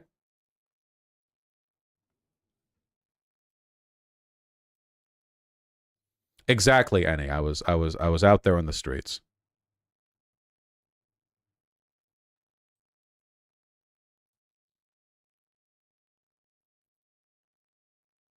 What the fuck is this? Here is a 30-year-old who never got over it. What? He's got $250 million to spend on communist revolution, okay? Wait, when is this from? The Free Press. From late last year. Wait, it's been 4 months or 5 months and I haven't heard anything about this guy? Why hasn't he toppled the capitalist oligarchy yet?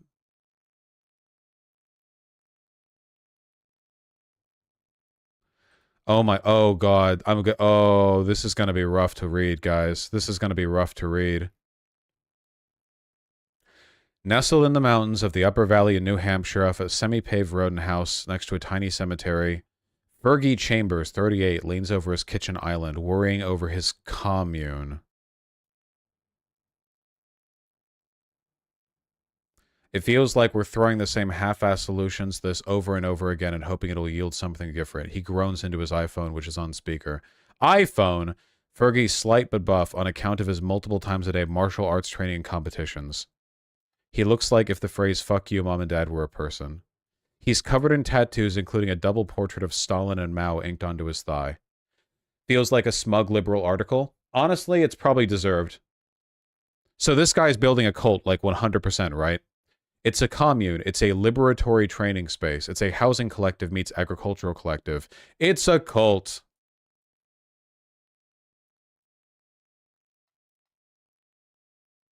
Caleb Maupin energy? Yeah, I wonder when the rape allegations are going to come out against this guy. This is him, by the way. He's already in charge of a cult.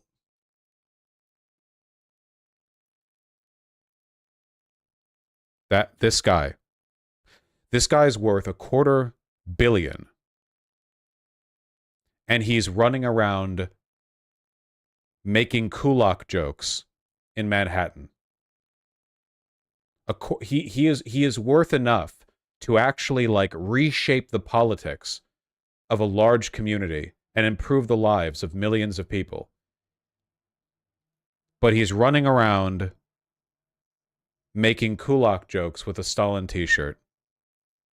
Remember what I said about the aesthetics and no desire outside to perform the politics of blah, blah, blah, blah, blah.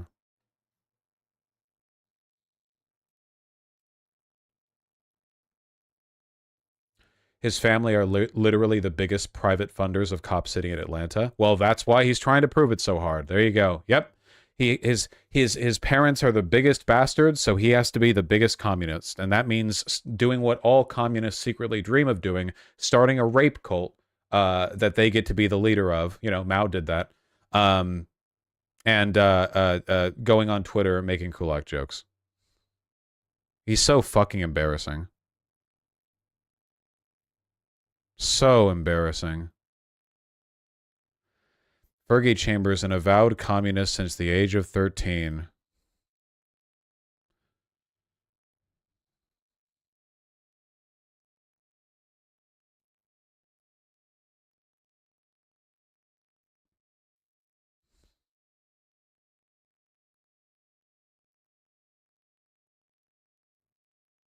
I can't.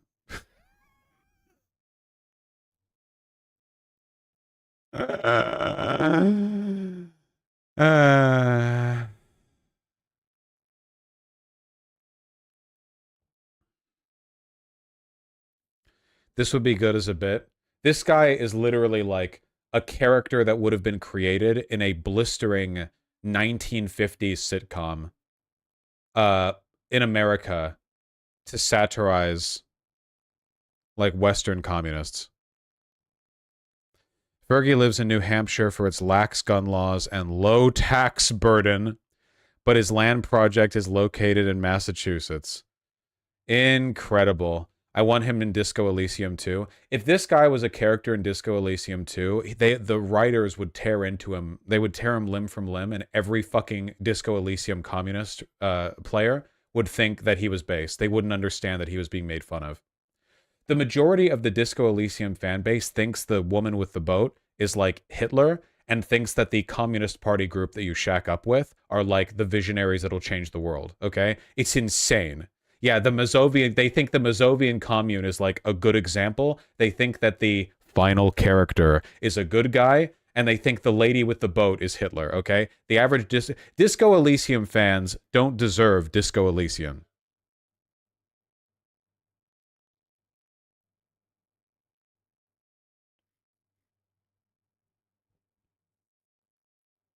Tanky's proving that fascists don't have any media comprehension. True! Yes, Antifa Private. No spoilers, please. Shut the fuck up and play Disco Elysium, you stupid piece of... Play it! All of you should have played it already. It's smarter than any of you. It's smarter than me. It's a good game. It's good. Play it.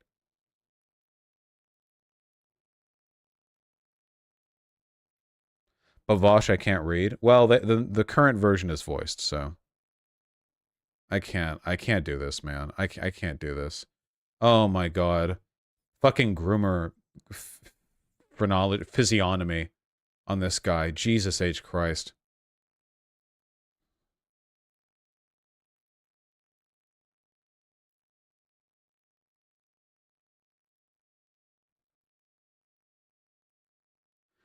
Fergie's always tended to gravitate towards the hard stuff. Combat sports, guns.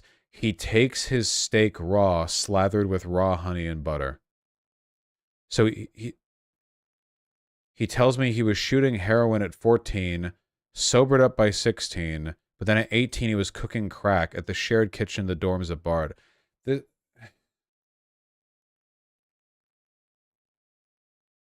After a booze and drugs binge 10 years ago, he was arrested on domestic battery charges. Wow. Yep. It's literally fuck you, mom and dad, the like life.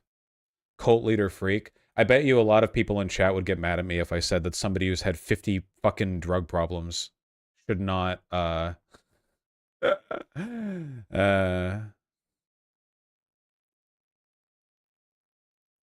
SDL did a threat on him.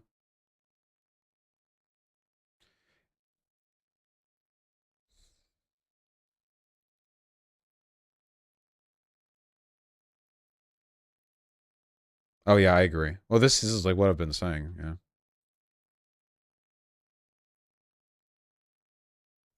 Dude, the most recent incident that I saw of that like revolutionary aesthetics with no thought put behind it and no actual like functional improvement of the world.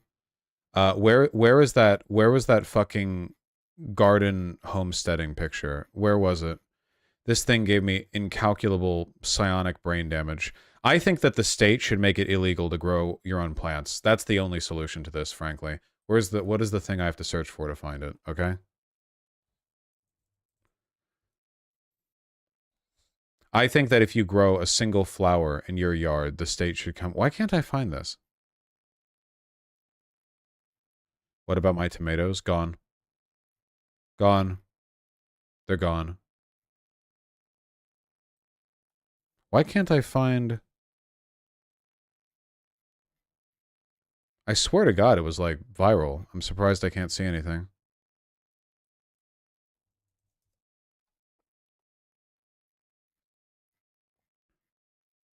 I'm searching. I'm searching. What's your job in the post-revolutionary commune? Mine is stomping people's herb gardens if they try to claim it as labor. Fucking based. Yeah, my job is the earth salter. I go around to residential districts, anything zoned for residential, and I pour salt on the earth. What do you, Fuck, I can't find this. I really, really, really want to find it, too.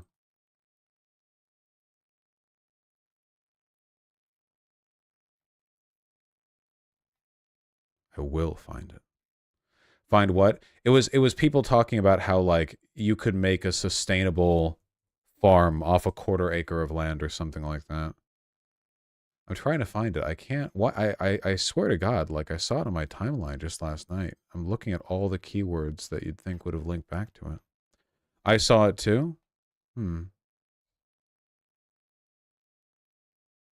Quarter acre? Yeah, yeah, quarter acre.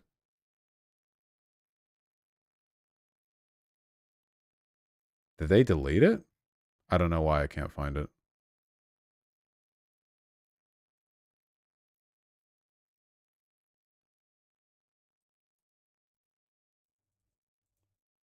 Wait. Asparagus. I remember. Asparagus. Yes. Found it? Oh, there you go. I don't know why it was so difficult to find. Yeah, this one. How you could be self-sufficient on a quarter acre of land. This one gave me a goddamn conniption. I despise this sustainability crap. I don't think they realize that this is like the least sustainable imaginable system of developing, you know? Also, you'd have to spend your entire life working.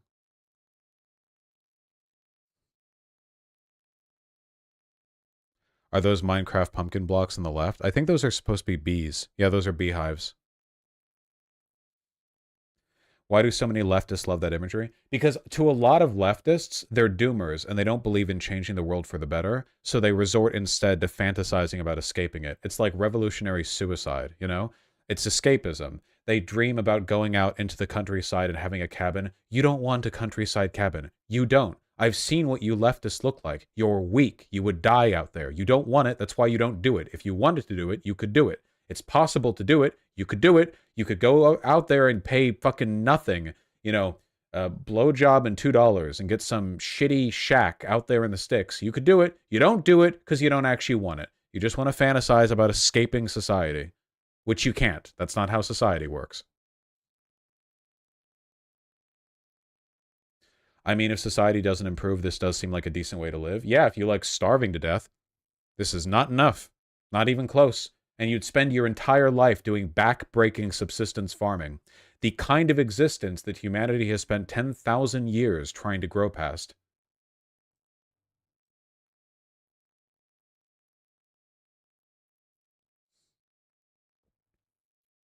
"100% chance none of these people even know about the kinds of parasites and mites bees get that you have to treat constantly." Oh yeah, what if there's one failed crop, you know? One slouch drought. You wouldn't even need drought. Like, this just isn't enough to sustain one person on its own. You know, most crops come in seasons. What happens if all of your food comes in their appropriate season? Then how do you store that, you know?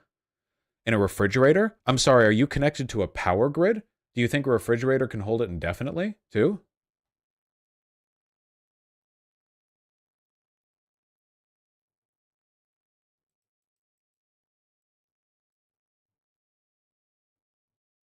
Yeah, exactly, Johan.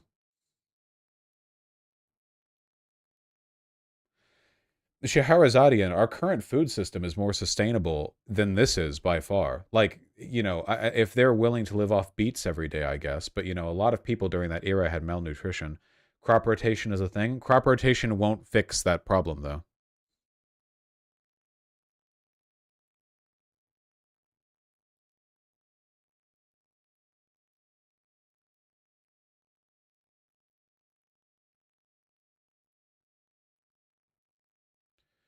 You can just store stuff underground root cellars? You think you could store... I promise you can't, okay? Listen, farming is the job that more humans have done than any other job. We've a lot of understanding of how it works. It's not like Stardew Valley, okay? You can't rotate this and that you can't like store all the things that you would get, you know? You will die. You would die off 4 times this land, frankly, you know? And I hope you don't want a family, because we're talking about one person.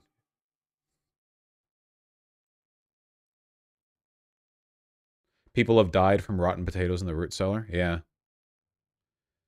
What about trading? You mean commerce, comrade? Could you kindly go over to that wall over there? You mean society? Yeah, once you start trading it, hey, what happens if one person says, hey, I've got a lot of farming knowledge, you know? What if I took up a bunch of land to farm, and in return, I would get all the farming done for everyone, and you guys would just, like, give me stuff to compensate me for the time that I spend farming for the stuff that I'll end up giving to you. And then you do the whole thing all over again, except less efficient than the first time. I will make it illegal to grow anything in your goddamn gardens. It'll be illegal. There will be districts for commerce and agriculture, and there will be residential districts, and in the residential district, the most you'll get is grass. By God, if I see a flower grow out of that grass.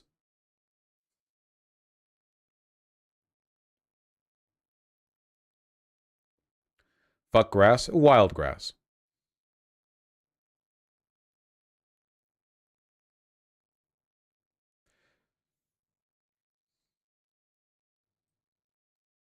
Someone's not having a bountiful harvest. Ah, surgical steel, you got me. You got me.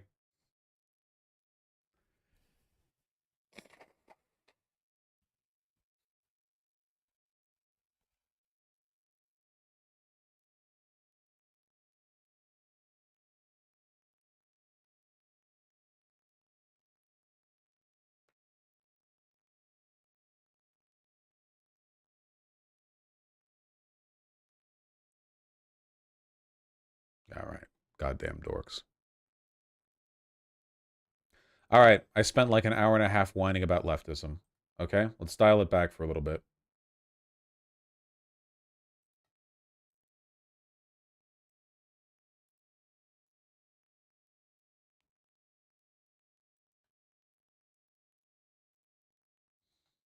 Is this real? Elon Musk confirms new users will be charged a small fee to stop bot activity? What? What did he say? Unfortunately, a small fee for new user write access is the only way... What, by write access, does he just mean tweeting? He does realize all these bots have blue check marks, right? He just wants more money. He's so desperate. He's so out of money. Well, he'll probably end up walking this back anyway. Like, he just randomly tweets shit and then it changes, so...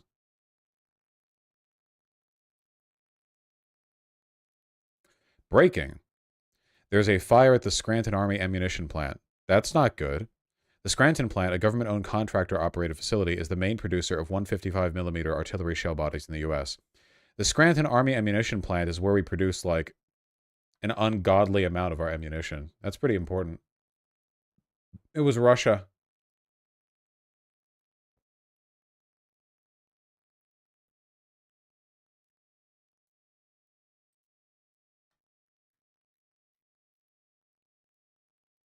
Hamas. It was Iran. It was something.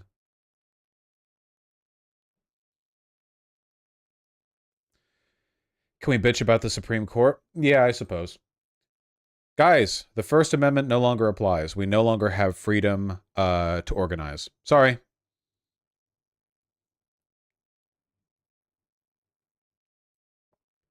It's actually kind of not an exaggeration. Sorry. Yeah,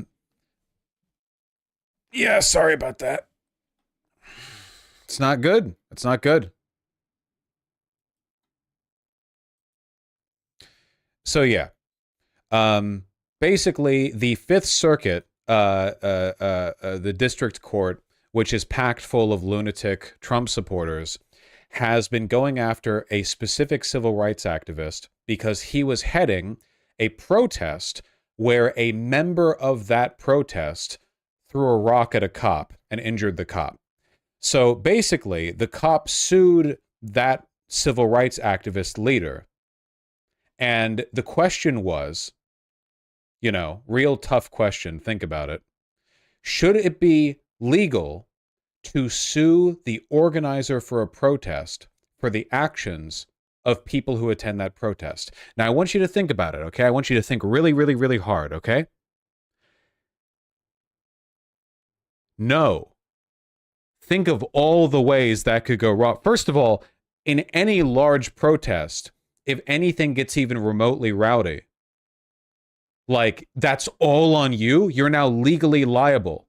You could claim anything for anything under any circumstances. What about counter protesters? What about false flags? Literally, you could show up with a bandana over your face, hit somebody with a brick, and then run off. Congratulations. That person who's been bricked could now sue you, the organizer. You might have been organizing a completely above board, legitimate, like, licensed, permit afforded, like, all of that. Congratulations. You're now on the hook for attempted murder. This battle's been going on for years between the Fifth Circuit and DeRay McKesson, prominent civil rights activist and organizer within the Black Lives Matter movement. Now, the question was, when this goes to the Supreme Court, what are they going to do? Because to be clear, okay, the idea that you can hold the organizer of a protest liable for any actions committed within that protest is a flagrant violation of the First Amendment. There's no ifs, ands, or buts about it. It is obviously, objectively, not allowed. Like, the First Amendment protects you from that. That would be an unconstitutional law. Okay? I think this article actually goes a little bit more into it and talks about a precedent on this particular case. Here we go. It should be obvious why protest leaders must not be held legally responsible for the actions of random protest attendees. No one will ever organize a political protest if they know they could face financially devastating liability if a reckless or violent individual happens to show up. Obviously. Yeah, of course. Indeed, as Judge Don Willett, a Fifth Circuit judge who dissented from Elrod's opinion, Elrod's the Hitler here, pointed out, Elrod's approach could potentially force protest organizers to pay for, quote, the unlawful acts of counter-protesters and agitators who show up for the very purpose of undermining the protest organizers' political goals. Under Elrod's opinion, McKesson could be held liable if the unknown rock thrower turns out to be a member of the Ku Klux Klan who showed up for the very purpose of undermining the Black Lives Matter movement by associating them with violence. And to be clear, even if it was found out that that person was a false flag operative who was with the KKK, the organizer would still be liable. Like, we are talking about levels of liability that are this functionally removes the right to protest. You can't do it anymore. In their petition to the Supreme Court, McKesson's attorneys made an audacious ask, claiming that Elrod's, quote, Decision is so flatly contrary to this court's controlling precedent to be appropriate for summary reversal. So that's an insane thing to say as a defense attorney. What you're basically saying is the district court has made an argument so obviously unconstitutional that you should reverse it without explanation. Through summary reversal, without ruling on it or providing an argument, you will essentially be saying, like, this was so bad that it doesn't even deserve consideration. For a judge to have their ruling reversed by summary reversal, which is incredibly rare, this is like the death knell of your career. Like, this is like God reaching down from the heavens and saying, no, no, no, no, no, no, no. There are some arguments down here that continue to explain Supreme Court precedent on the matter. To understand just how ridiculous Elrod's decision is and how egregiously she defies the Supreme Court's case law, it's helpful to start with the facts of the Claiborne case. Like McKesson, Claiborne involved a civil rights activist who organized a protest that allegedly included some violent individuals. In 1966, Charles Evers was the field secretary of the Mississippi chapter of the NAACP. In that role, he was the principal organizer of a boycott against white merchants in Claiborne County. Wow, reverse racism? Wow, wow. The Mississippi Supreme Court claimed that some of the individuals who joined the boycott also, quote, engaged in acts of physical force and violence against the persons and property of certain customers and prospective customers of these white businesses. Evers, meanwhile, allegedly did far more to encourage violence than DeRay McKesson is accused of in this case. He allegedly gave a speech to potential customers of these stores where he said that, quote, if we catch any of you going into any of them racist stores, we're going to break your neck. Sorry, damn neck. The Supreme Court nevertheless held that this, quote, emotionally charged rhetoric did not transcend the bounds of protected speech. Claiborne also warned that courts must show extreme care before imposing liability on a political figure of any kind. So, going back, even to the civil rights era, I mean, there's more precedent listed, but it is very, very clear that the ruling of the 5th District Court is fucking insane, a violation of our First Amendment rights, and the Supreme Court should overturn it. Like, it's insanely, it's not even that it's conservative, which it is of course conservative. I think it's very fitting, by the way, that the case being referred to here happened during the Black Lives Matter protests, and then as a comparison, we're talking about the Civil Rights Act, you know? Like, it just seems fitting to me. You know, same shit, different day. So what do you think the Supreme Court did?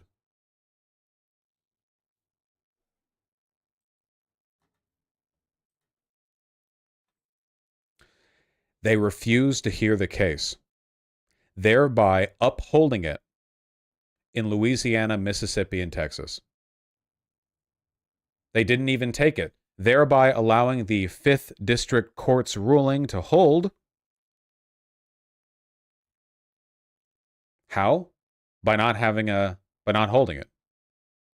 The Supreme Court announced on Monday that it will not hear McKesson versus Doe. The decision not to hear McKesson leaves in place a lower court decision that effectively eliminated the right to organize a mass protest in the states of Louisiana, Mississippi, and Texas. Under that lower court decision, a protest organizer faces potentially ruinous financial consequences if a single attendee at a mass protest commits an illegal act.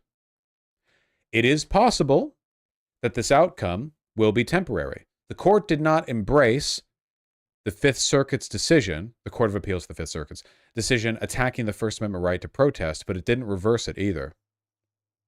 That means that for now, the Fifth Circuit's decision is the law in much of the American South. And that's that.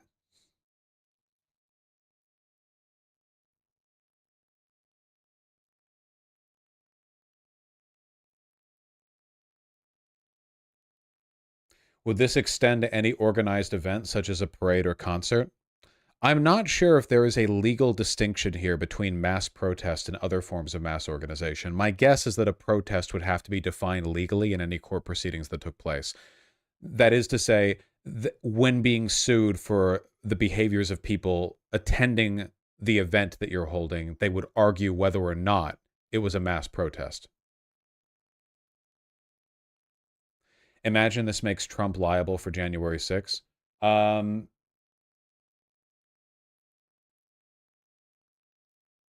I don't know if he would be considered an organizer or if he would be considered the chief speaker.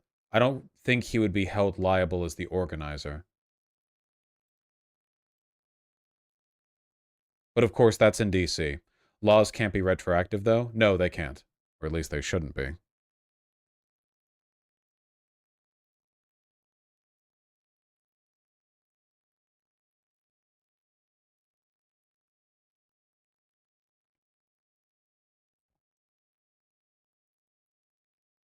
He was telling people to be there for Jan 6. That's not being an organizer.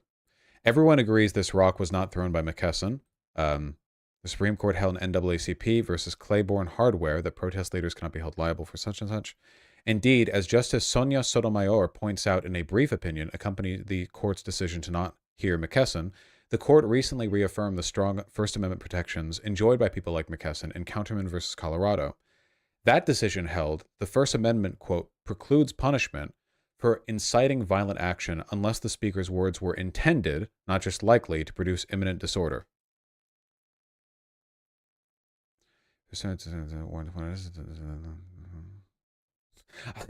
I like this section. The Fifth Circuit's McKesson decision is obviously wrong. It is. It really is. It really, really is. Yeah.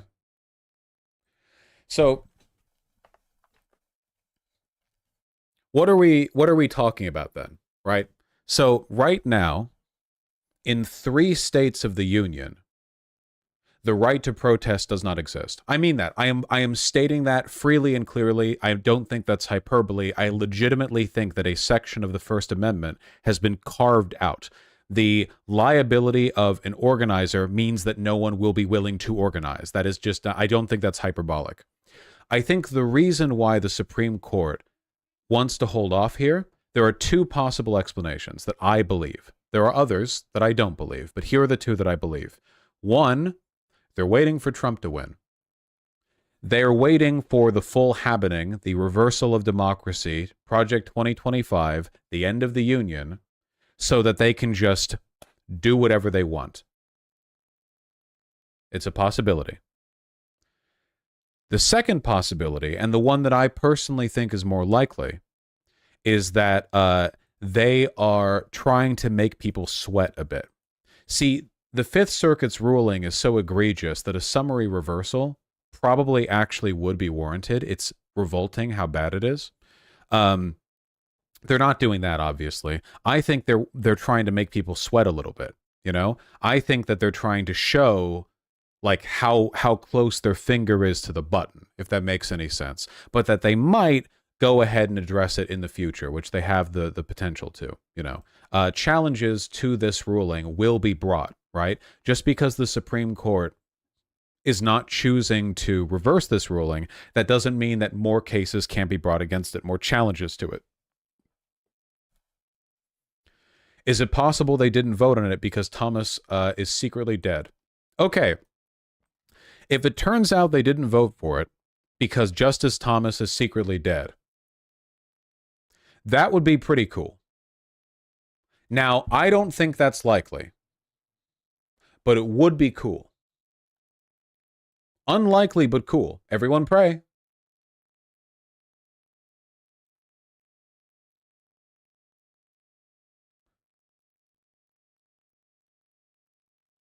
I don't think he's actually dead, of course, but it would be funny.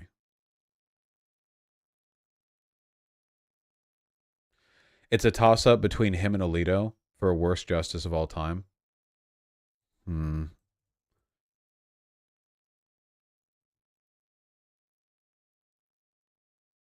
It's close. I feel like... yeah, I don't really know. I don't really know. Isn't it crazy how...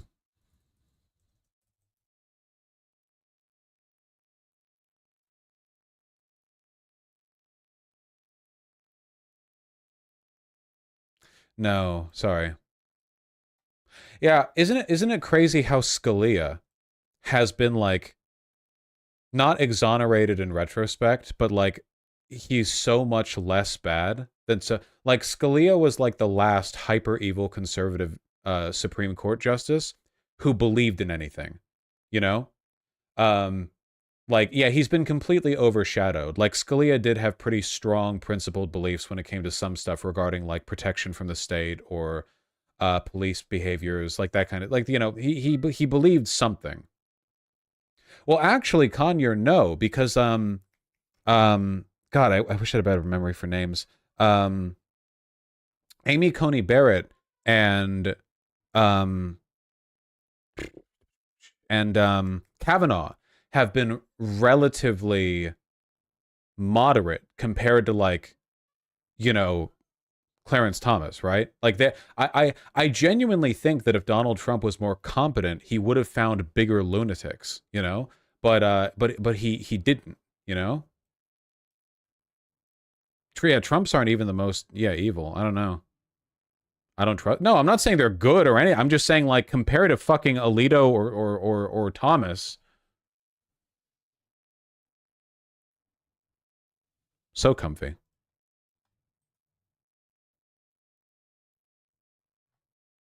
Scalia would have lost it when the court let Texas openly defy the president. Oh my God. I'd like to believe that if Scalia was around for that, he would have been like screaming into the microphone, yeah.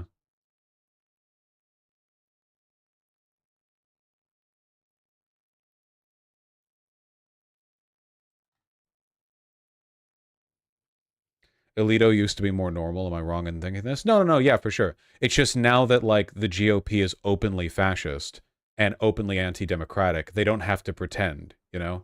They can just be straightforwardly, yeah, evil. Well, we'll see. We'll see how it goes. You know what else we're going to see how it goes? Donations. That's right, folks. It's the time of the stream where I thank people for being nice to me. Thank you.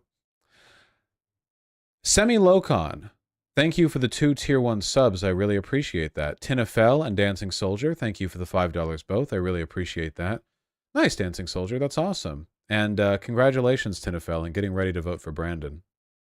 Trout Dealer and Fail Lior, thank you for the Tier 1 subs both. Really appreciate that. Ginga Binga, thank you for the Tier 3 sub. Likewise, Appalachian Anarchist, thank you very, very much. Resubbing with a new color to repent for being a broke boy? No. I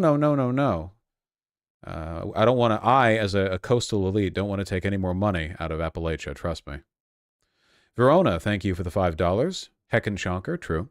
Ms. Milena, thank you for the very kind Tier 4 sub. I really appreciate that. Do we have the original statement from Iran? I speak some Farsi. Oh, this is from the attack on Israel from Iran. So it's out of date now, but I appreciate the offer nonetheless. Thank you very, very much. It's very kind of you.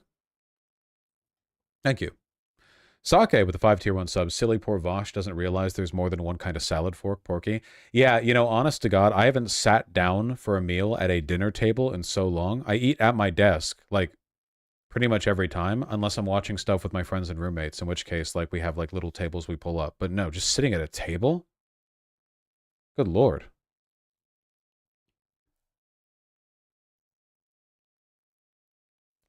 It's a generational thing, Mistress Lynn. Yeah, how droll. Who has space for a dinner table?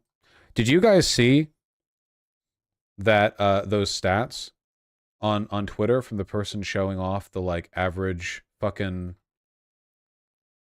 square footage of houses in Europe and America? It's insane. American houses are so big. The median square footage of a house out here, you know, compared to Europe, average in the UK is 818. That's fucking insane. Meanwhile, in like Utah, you know.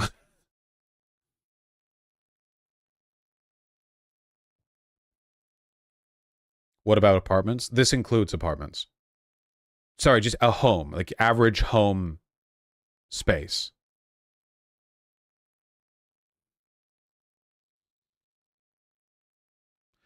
What do you need 2,800 square feet for? Well, they're Mormons, so they probably have a lot of kids. Utter Color, thank you for the incredibly kind $20. I really appreciate that. Thank you. Cheeky Licks, the $5. Today I learned Alex Garland is a normie liberal. I'll give it a look. Oh, you mean the Civil War film? I'm not watching that shit. The Civil War film is literally just like, people are anxious about this sort of thing right now. How do we capitalize on it? How do we profit from people's anxiety? I don't give a shit. It was never going to be a good film. Like, fuck it. I don't care. Dumbass shit. Hate that shit. Zoth with a tier 1 sub. True. Sake with the 5 tier 1 subs. Thank you very, very much. Godwings 101 and Cheeky Licks. Thank you for the $5 both. No, I'm not going to watch Civil War.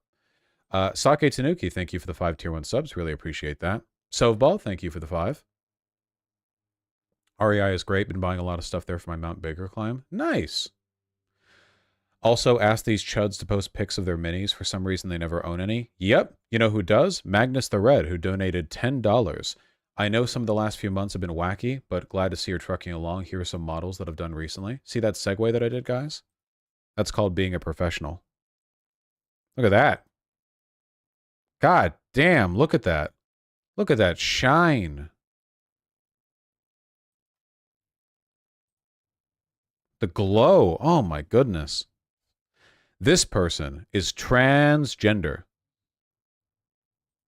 Woke. Whoo! God damn.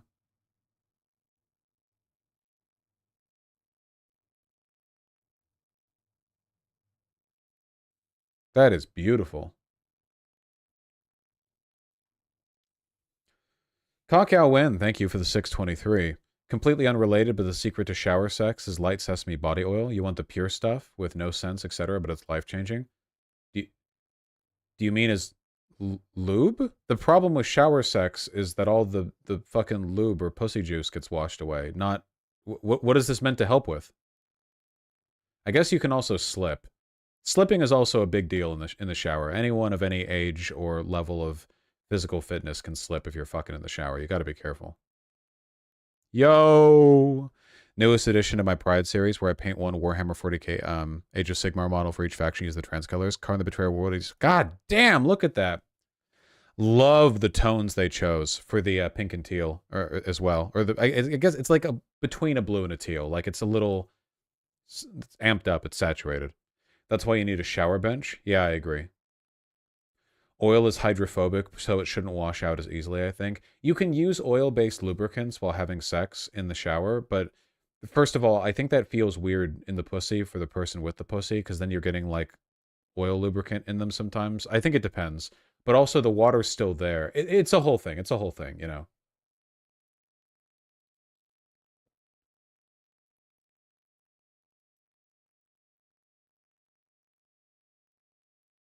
Oil down the drain, though? Well, I pour all my oil down the drain, of course, obviously. You guys don't, you know? Sometimes I'll fill up an entire like pot full of oil to do some deep frying. I'll deep fry one chicken nugget, and then I'll just dump the entire thing down the drain. I rent, by the way. Right. That looks really good. Honestly, this person's so talented, it makes me want them to start using different colors, all right? Like, you know what would make a really good color base? The lesbian flag. I really like the lesbian flags kind of like purple, orange, like brown kind of, not purple really, but like a, you know, fuchsia or like a red tint. Maybe, I like those colors. Yeah, the bacon colors, yeah. Oh, it does have purple, yeah. They do, check their profile. I will later. I got to get through these. I need to leave a little bit early because the thing closes down early, but that's cool. You know, it's been a good stream. ZZBox, thank you for the tier 4 sub. Thank you for reading my email, and you played the accordion kitty quite well on 411. Thank you. I'll do it more in the future, too. It was positively clodacious and perfect. I'm really glad that you liked it. That individual emailed me and asked if I could play Artemy like an accordion more, like that. So I made a note to, and I did. Because I care about my viewers. He's been so goddamn good all stream. How are you so sleepy?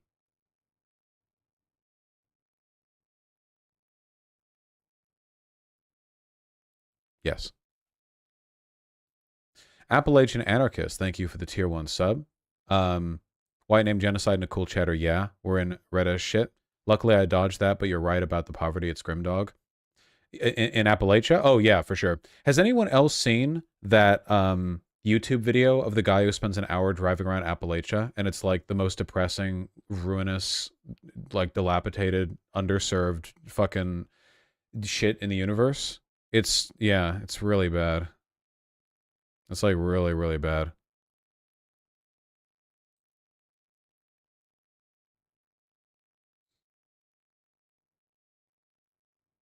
Great for culture, though.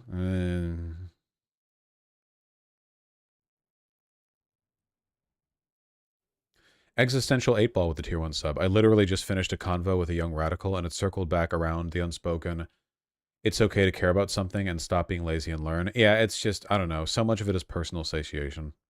Blockcock Riz Killer, thank you for the tier 1, for the $10, sorry. Watch Civil War on stream, definitely copyright stream. Yeah, we're gonna have a Captain America Civil War viewing party.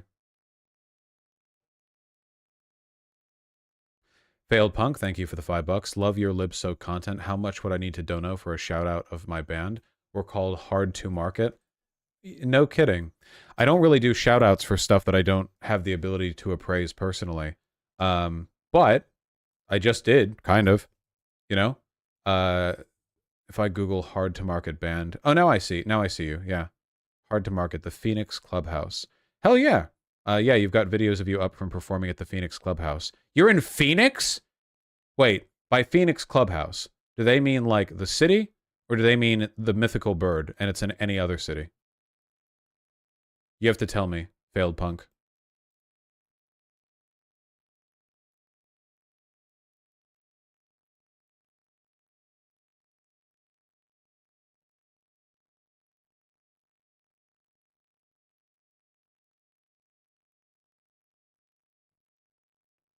Seems to be in Phoenix, Oregon.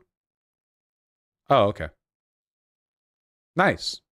Markinator, thanks the 5. I haven't seen the Fallout show. I just said that it's bad because Bethesda was involved, and I hate Fallout because of Bethesda's involvement. OS Crane, thank you for the 5 tier 1 subs. Thanks for helping me keep sane during this crappy week, Peepo Hug. Very much my pleasure. I don't know how I have, because the news has been pretty grim lately, but, you know, I'm happy that, you know, I'm happy that that's doing something for you. Hey, has anyone finished the Pan and Coic voiced video on the invisible walls? That shit is like a goddamn dissertation. Holy fuck. I know we got some autists in my community. That is to say, my entire community. It's glorious. It's so good. So good. Okay, now I'm reading super chats. Bum ba dum bum bum bum bum bum bum bum bum bum. Nodding Donkey, thank you for the 2 Canadian. Really appreciate that. Through the Wormhole, thank you for the $5. Thank you for the info. Terminal Sanity, thank you for the $10. Yeah, I agree. BB is incentivized to continue escalating the conflict. We'll see how things go with Israel, you know? Rami, thank you for the 7. Michael Capellis, thank you for the 5. I really appreciate those. Jared and Hakim Ibn Obaydah, thank you for the 5 both. Really appreciate that. Thank you very, very much for the translation and info. Millions of Dead Raccoons, thank you for the $5. Vosh, typing this while high, but I'm starting therapy for facial feminization surgery soon. Your advocacy for trans people was vital to my journey. Nice! Millions of Dead Raccoons, I hope that they're able to shape the corpse meat of your many-limbed body into a suitably feminine shape. Congratulations. What is therapy for facial feminization? Do you mean like talking to a therapist beforehand to... Or like physical therapy, like they massage your face to... I don't really know. Iridian Knight, thank you for the 5. Ivory Valentine, thank you for the $10. Really appreciate that. Use some of your dating advice to ask out a guy in my major, and we went on our 3rd date this weekend. Nice! Turns out he's also a big sci-fi nerd who loves your channel. You've terrible taste. So shout out to Max and Devashite Riz. I'm really happy to hear that it worked out. Nice, that's really wonderful. That's really, really sweet. Mook GG, thank you for the $2. Intel Pro made organizing very difficult. I think a lot of it is social media, personally. Mayasaur with the $10. What did Disco Elysium mean when it said communism is about failure and killing lots of people? Can't wrap my head around it. Oh, that's what communism's about. I don't know what you want. I don't know what you want. It's what it's about, you know? I can't do a full analysis of Disco Elysium without, like, really committing to it, so I don't want to talk about it too much. The makers of the game are communists. They're just very, very, very critical and satirical towards the history of communism.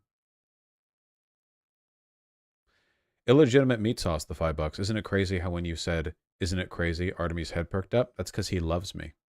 Charlie Markson, thank you for the $10. Quick aside on Utah square footage. Our houses are so big because we need to support multi-generational houses because we haven't built enough other housing to support our population. It's a vicious, stupid cycle. Interesting. Huh. I hadn't thought about that. I guess that makes sense, yeah. Still alive, thank you for the $5. There's some people who actually want Iran and Israel to go to war because they think this will take Israel's attention away from Gaza. Thoughts on that? I think that's insane and psychotic and delusional and insane. I think people just want something to happen, frankly. They're bored.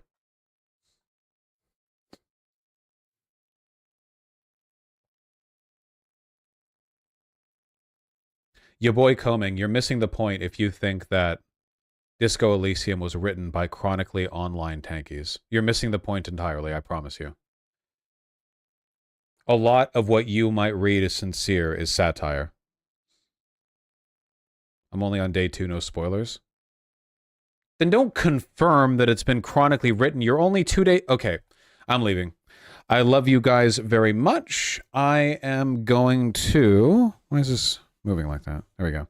I am going to send you over to my good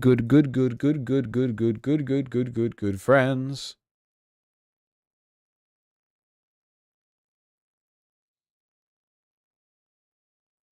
I don't see anyone online right now.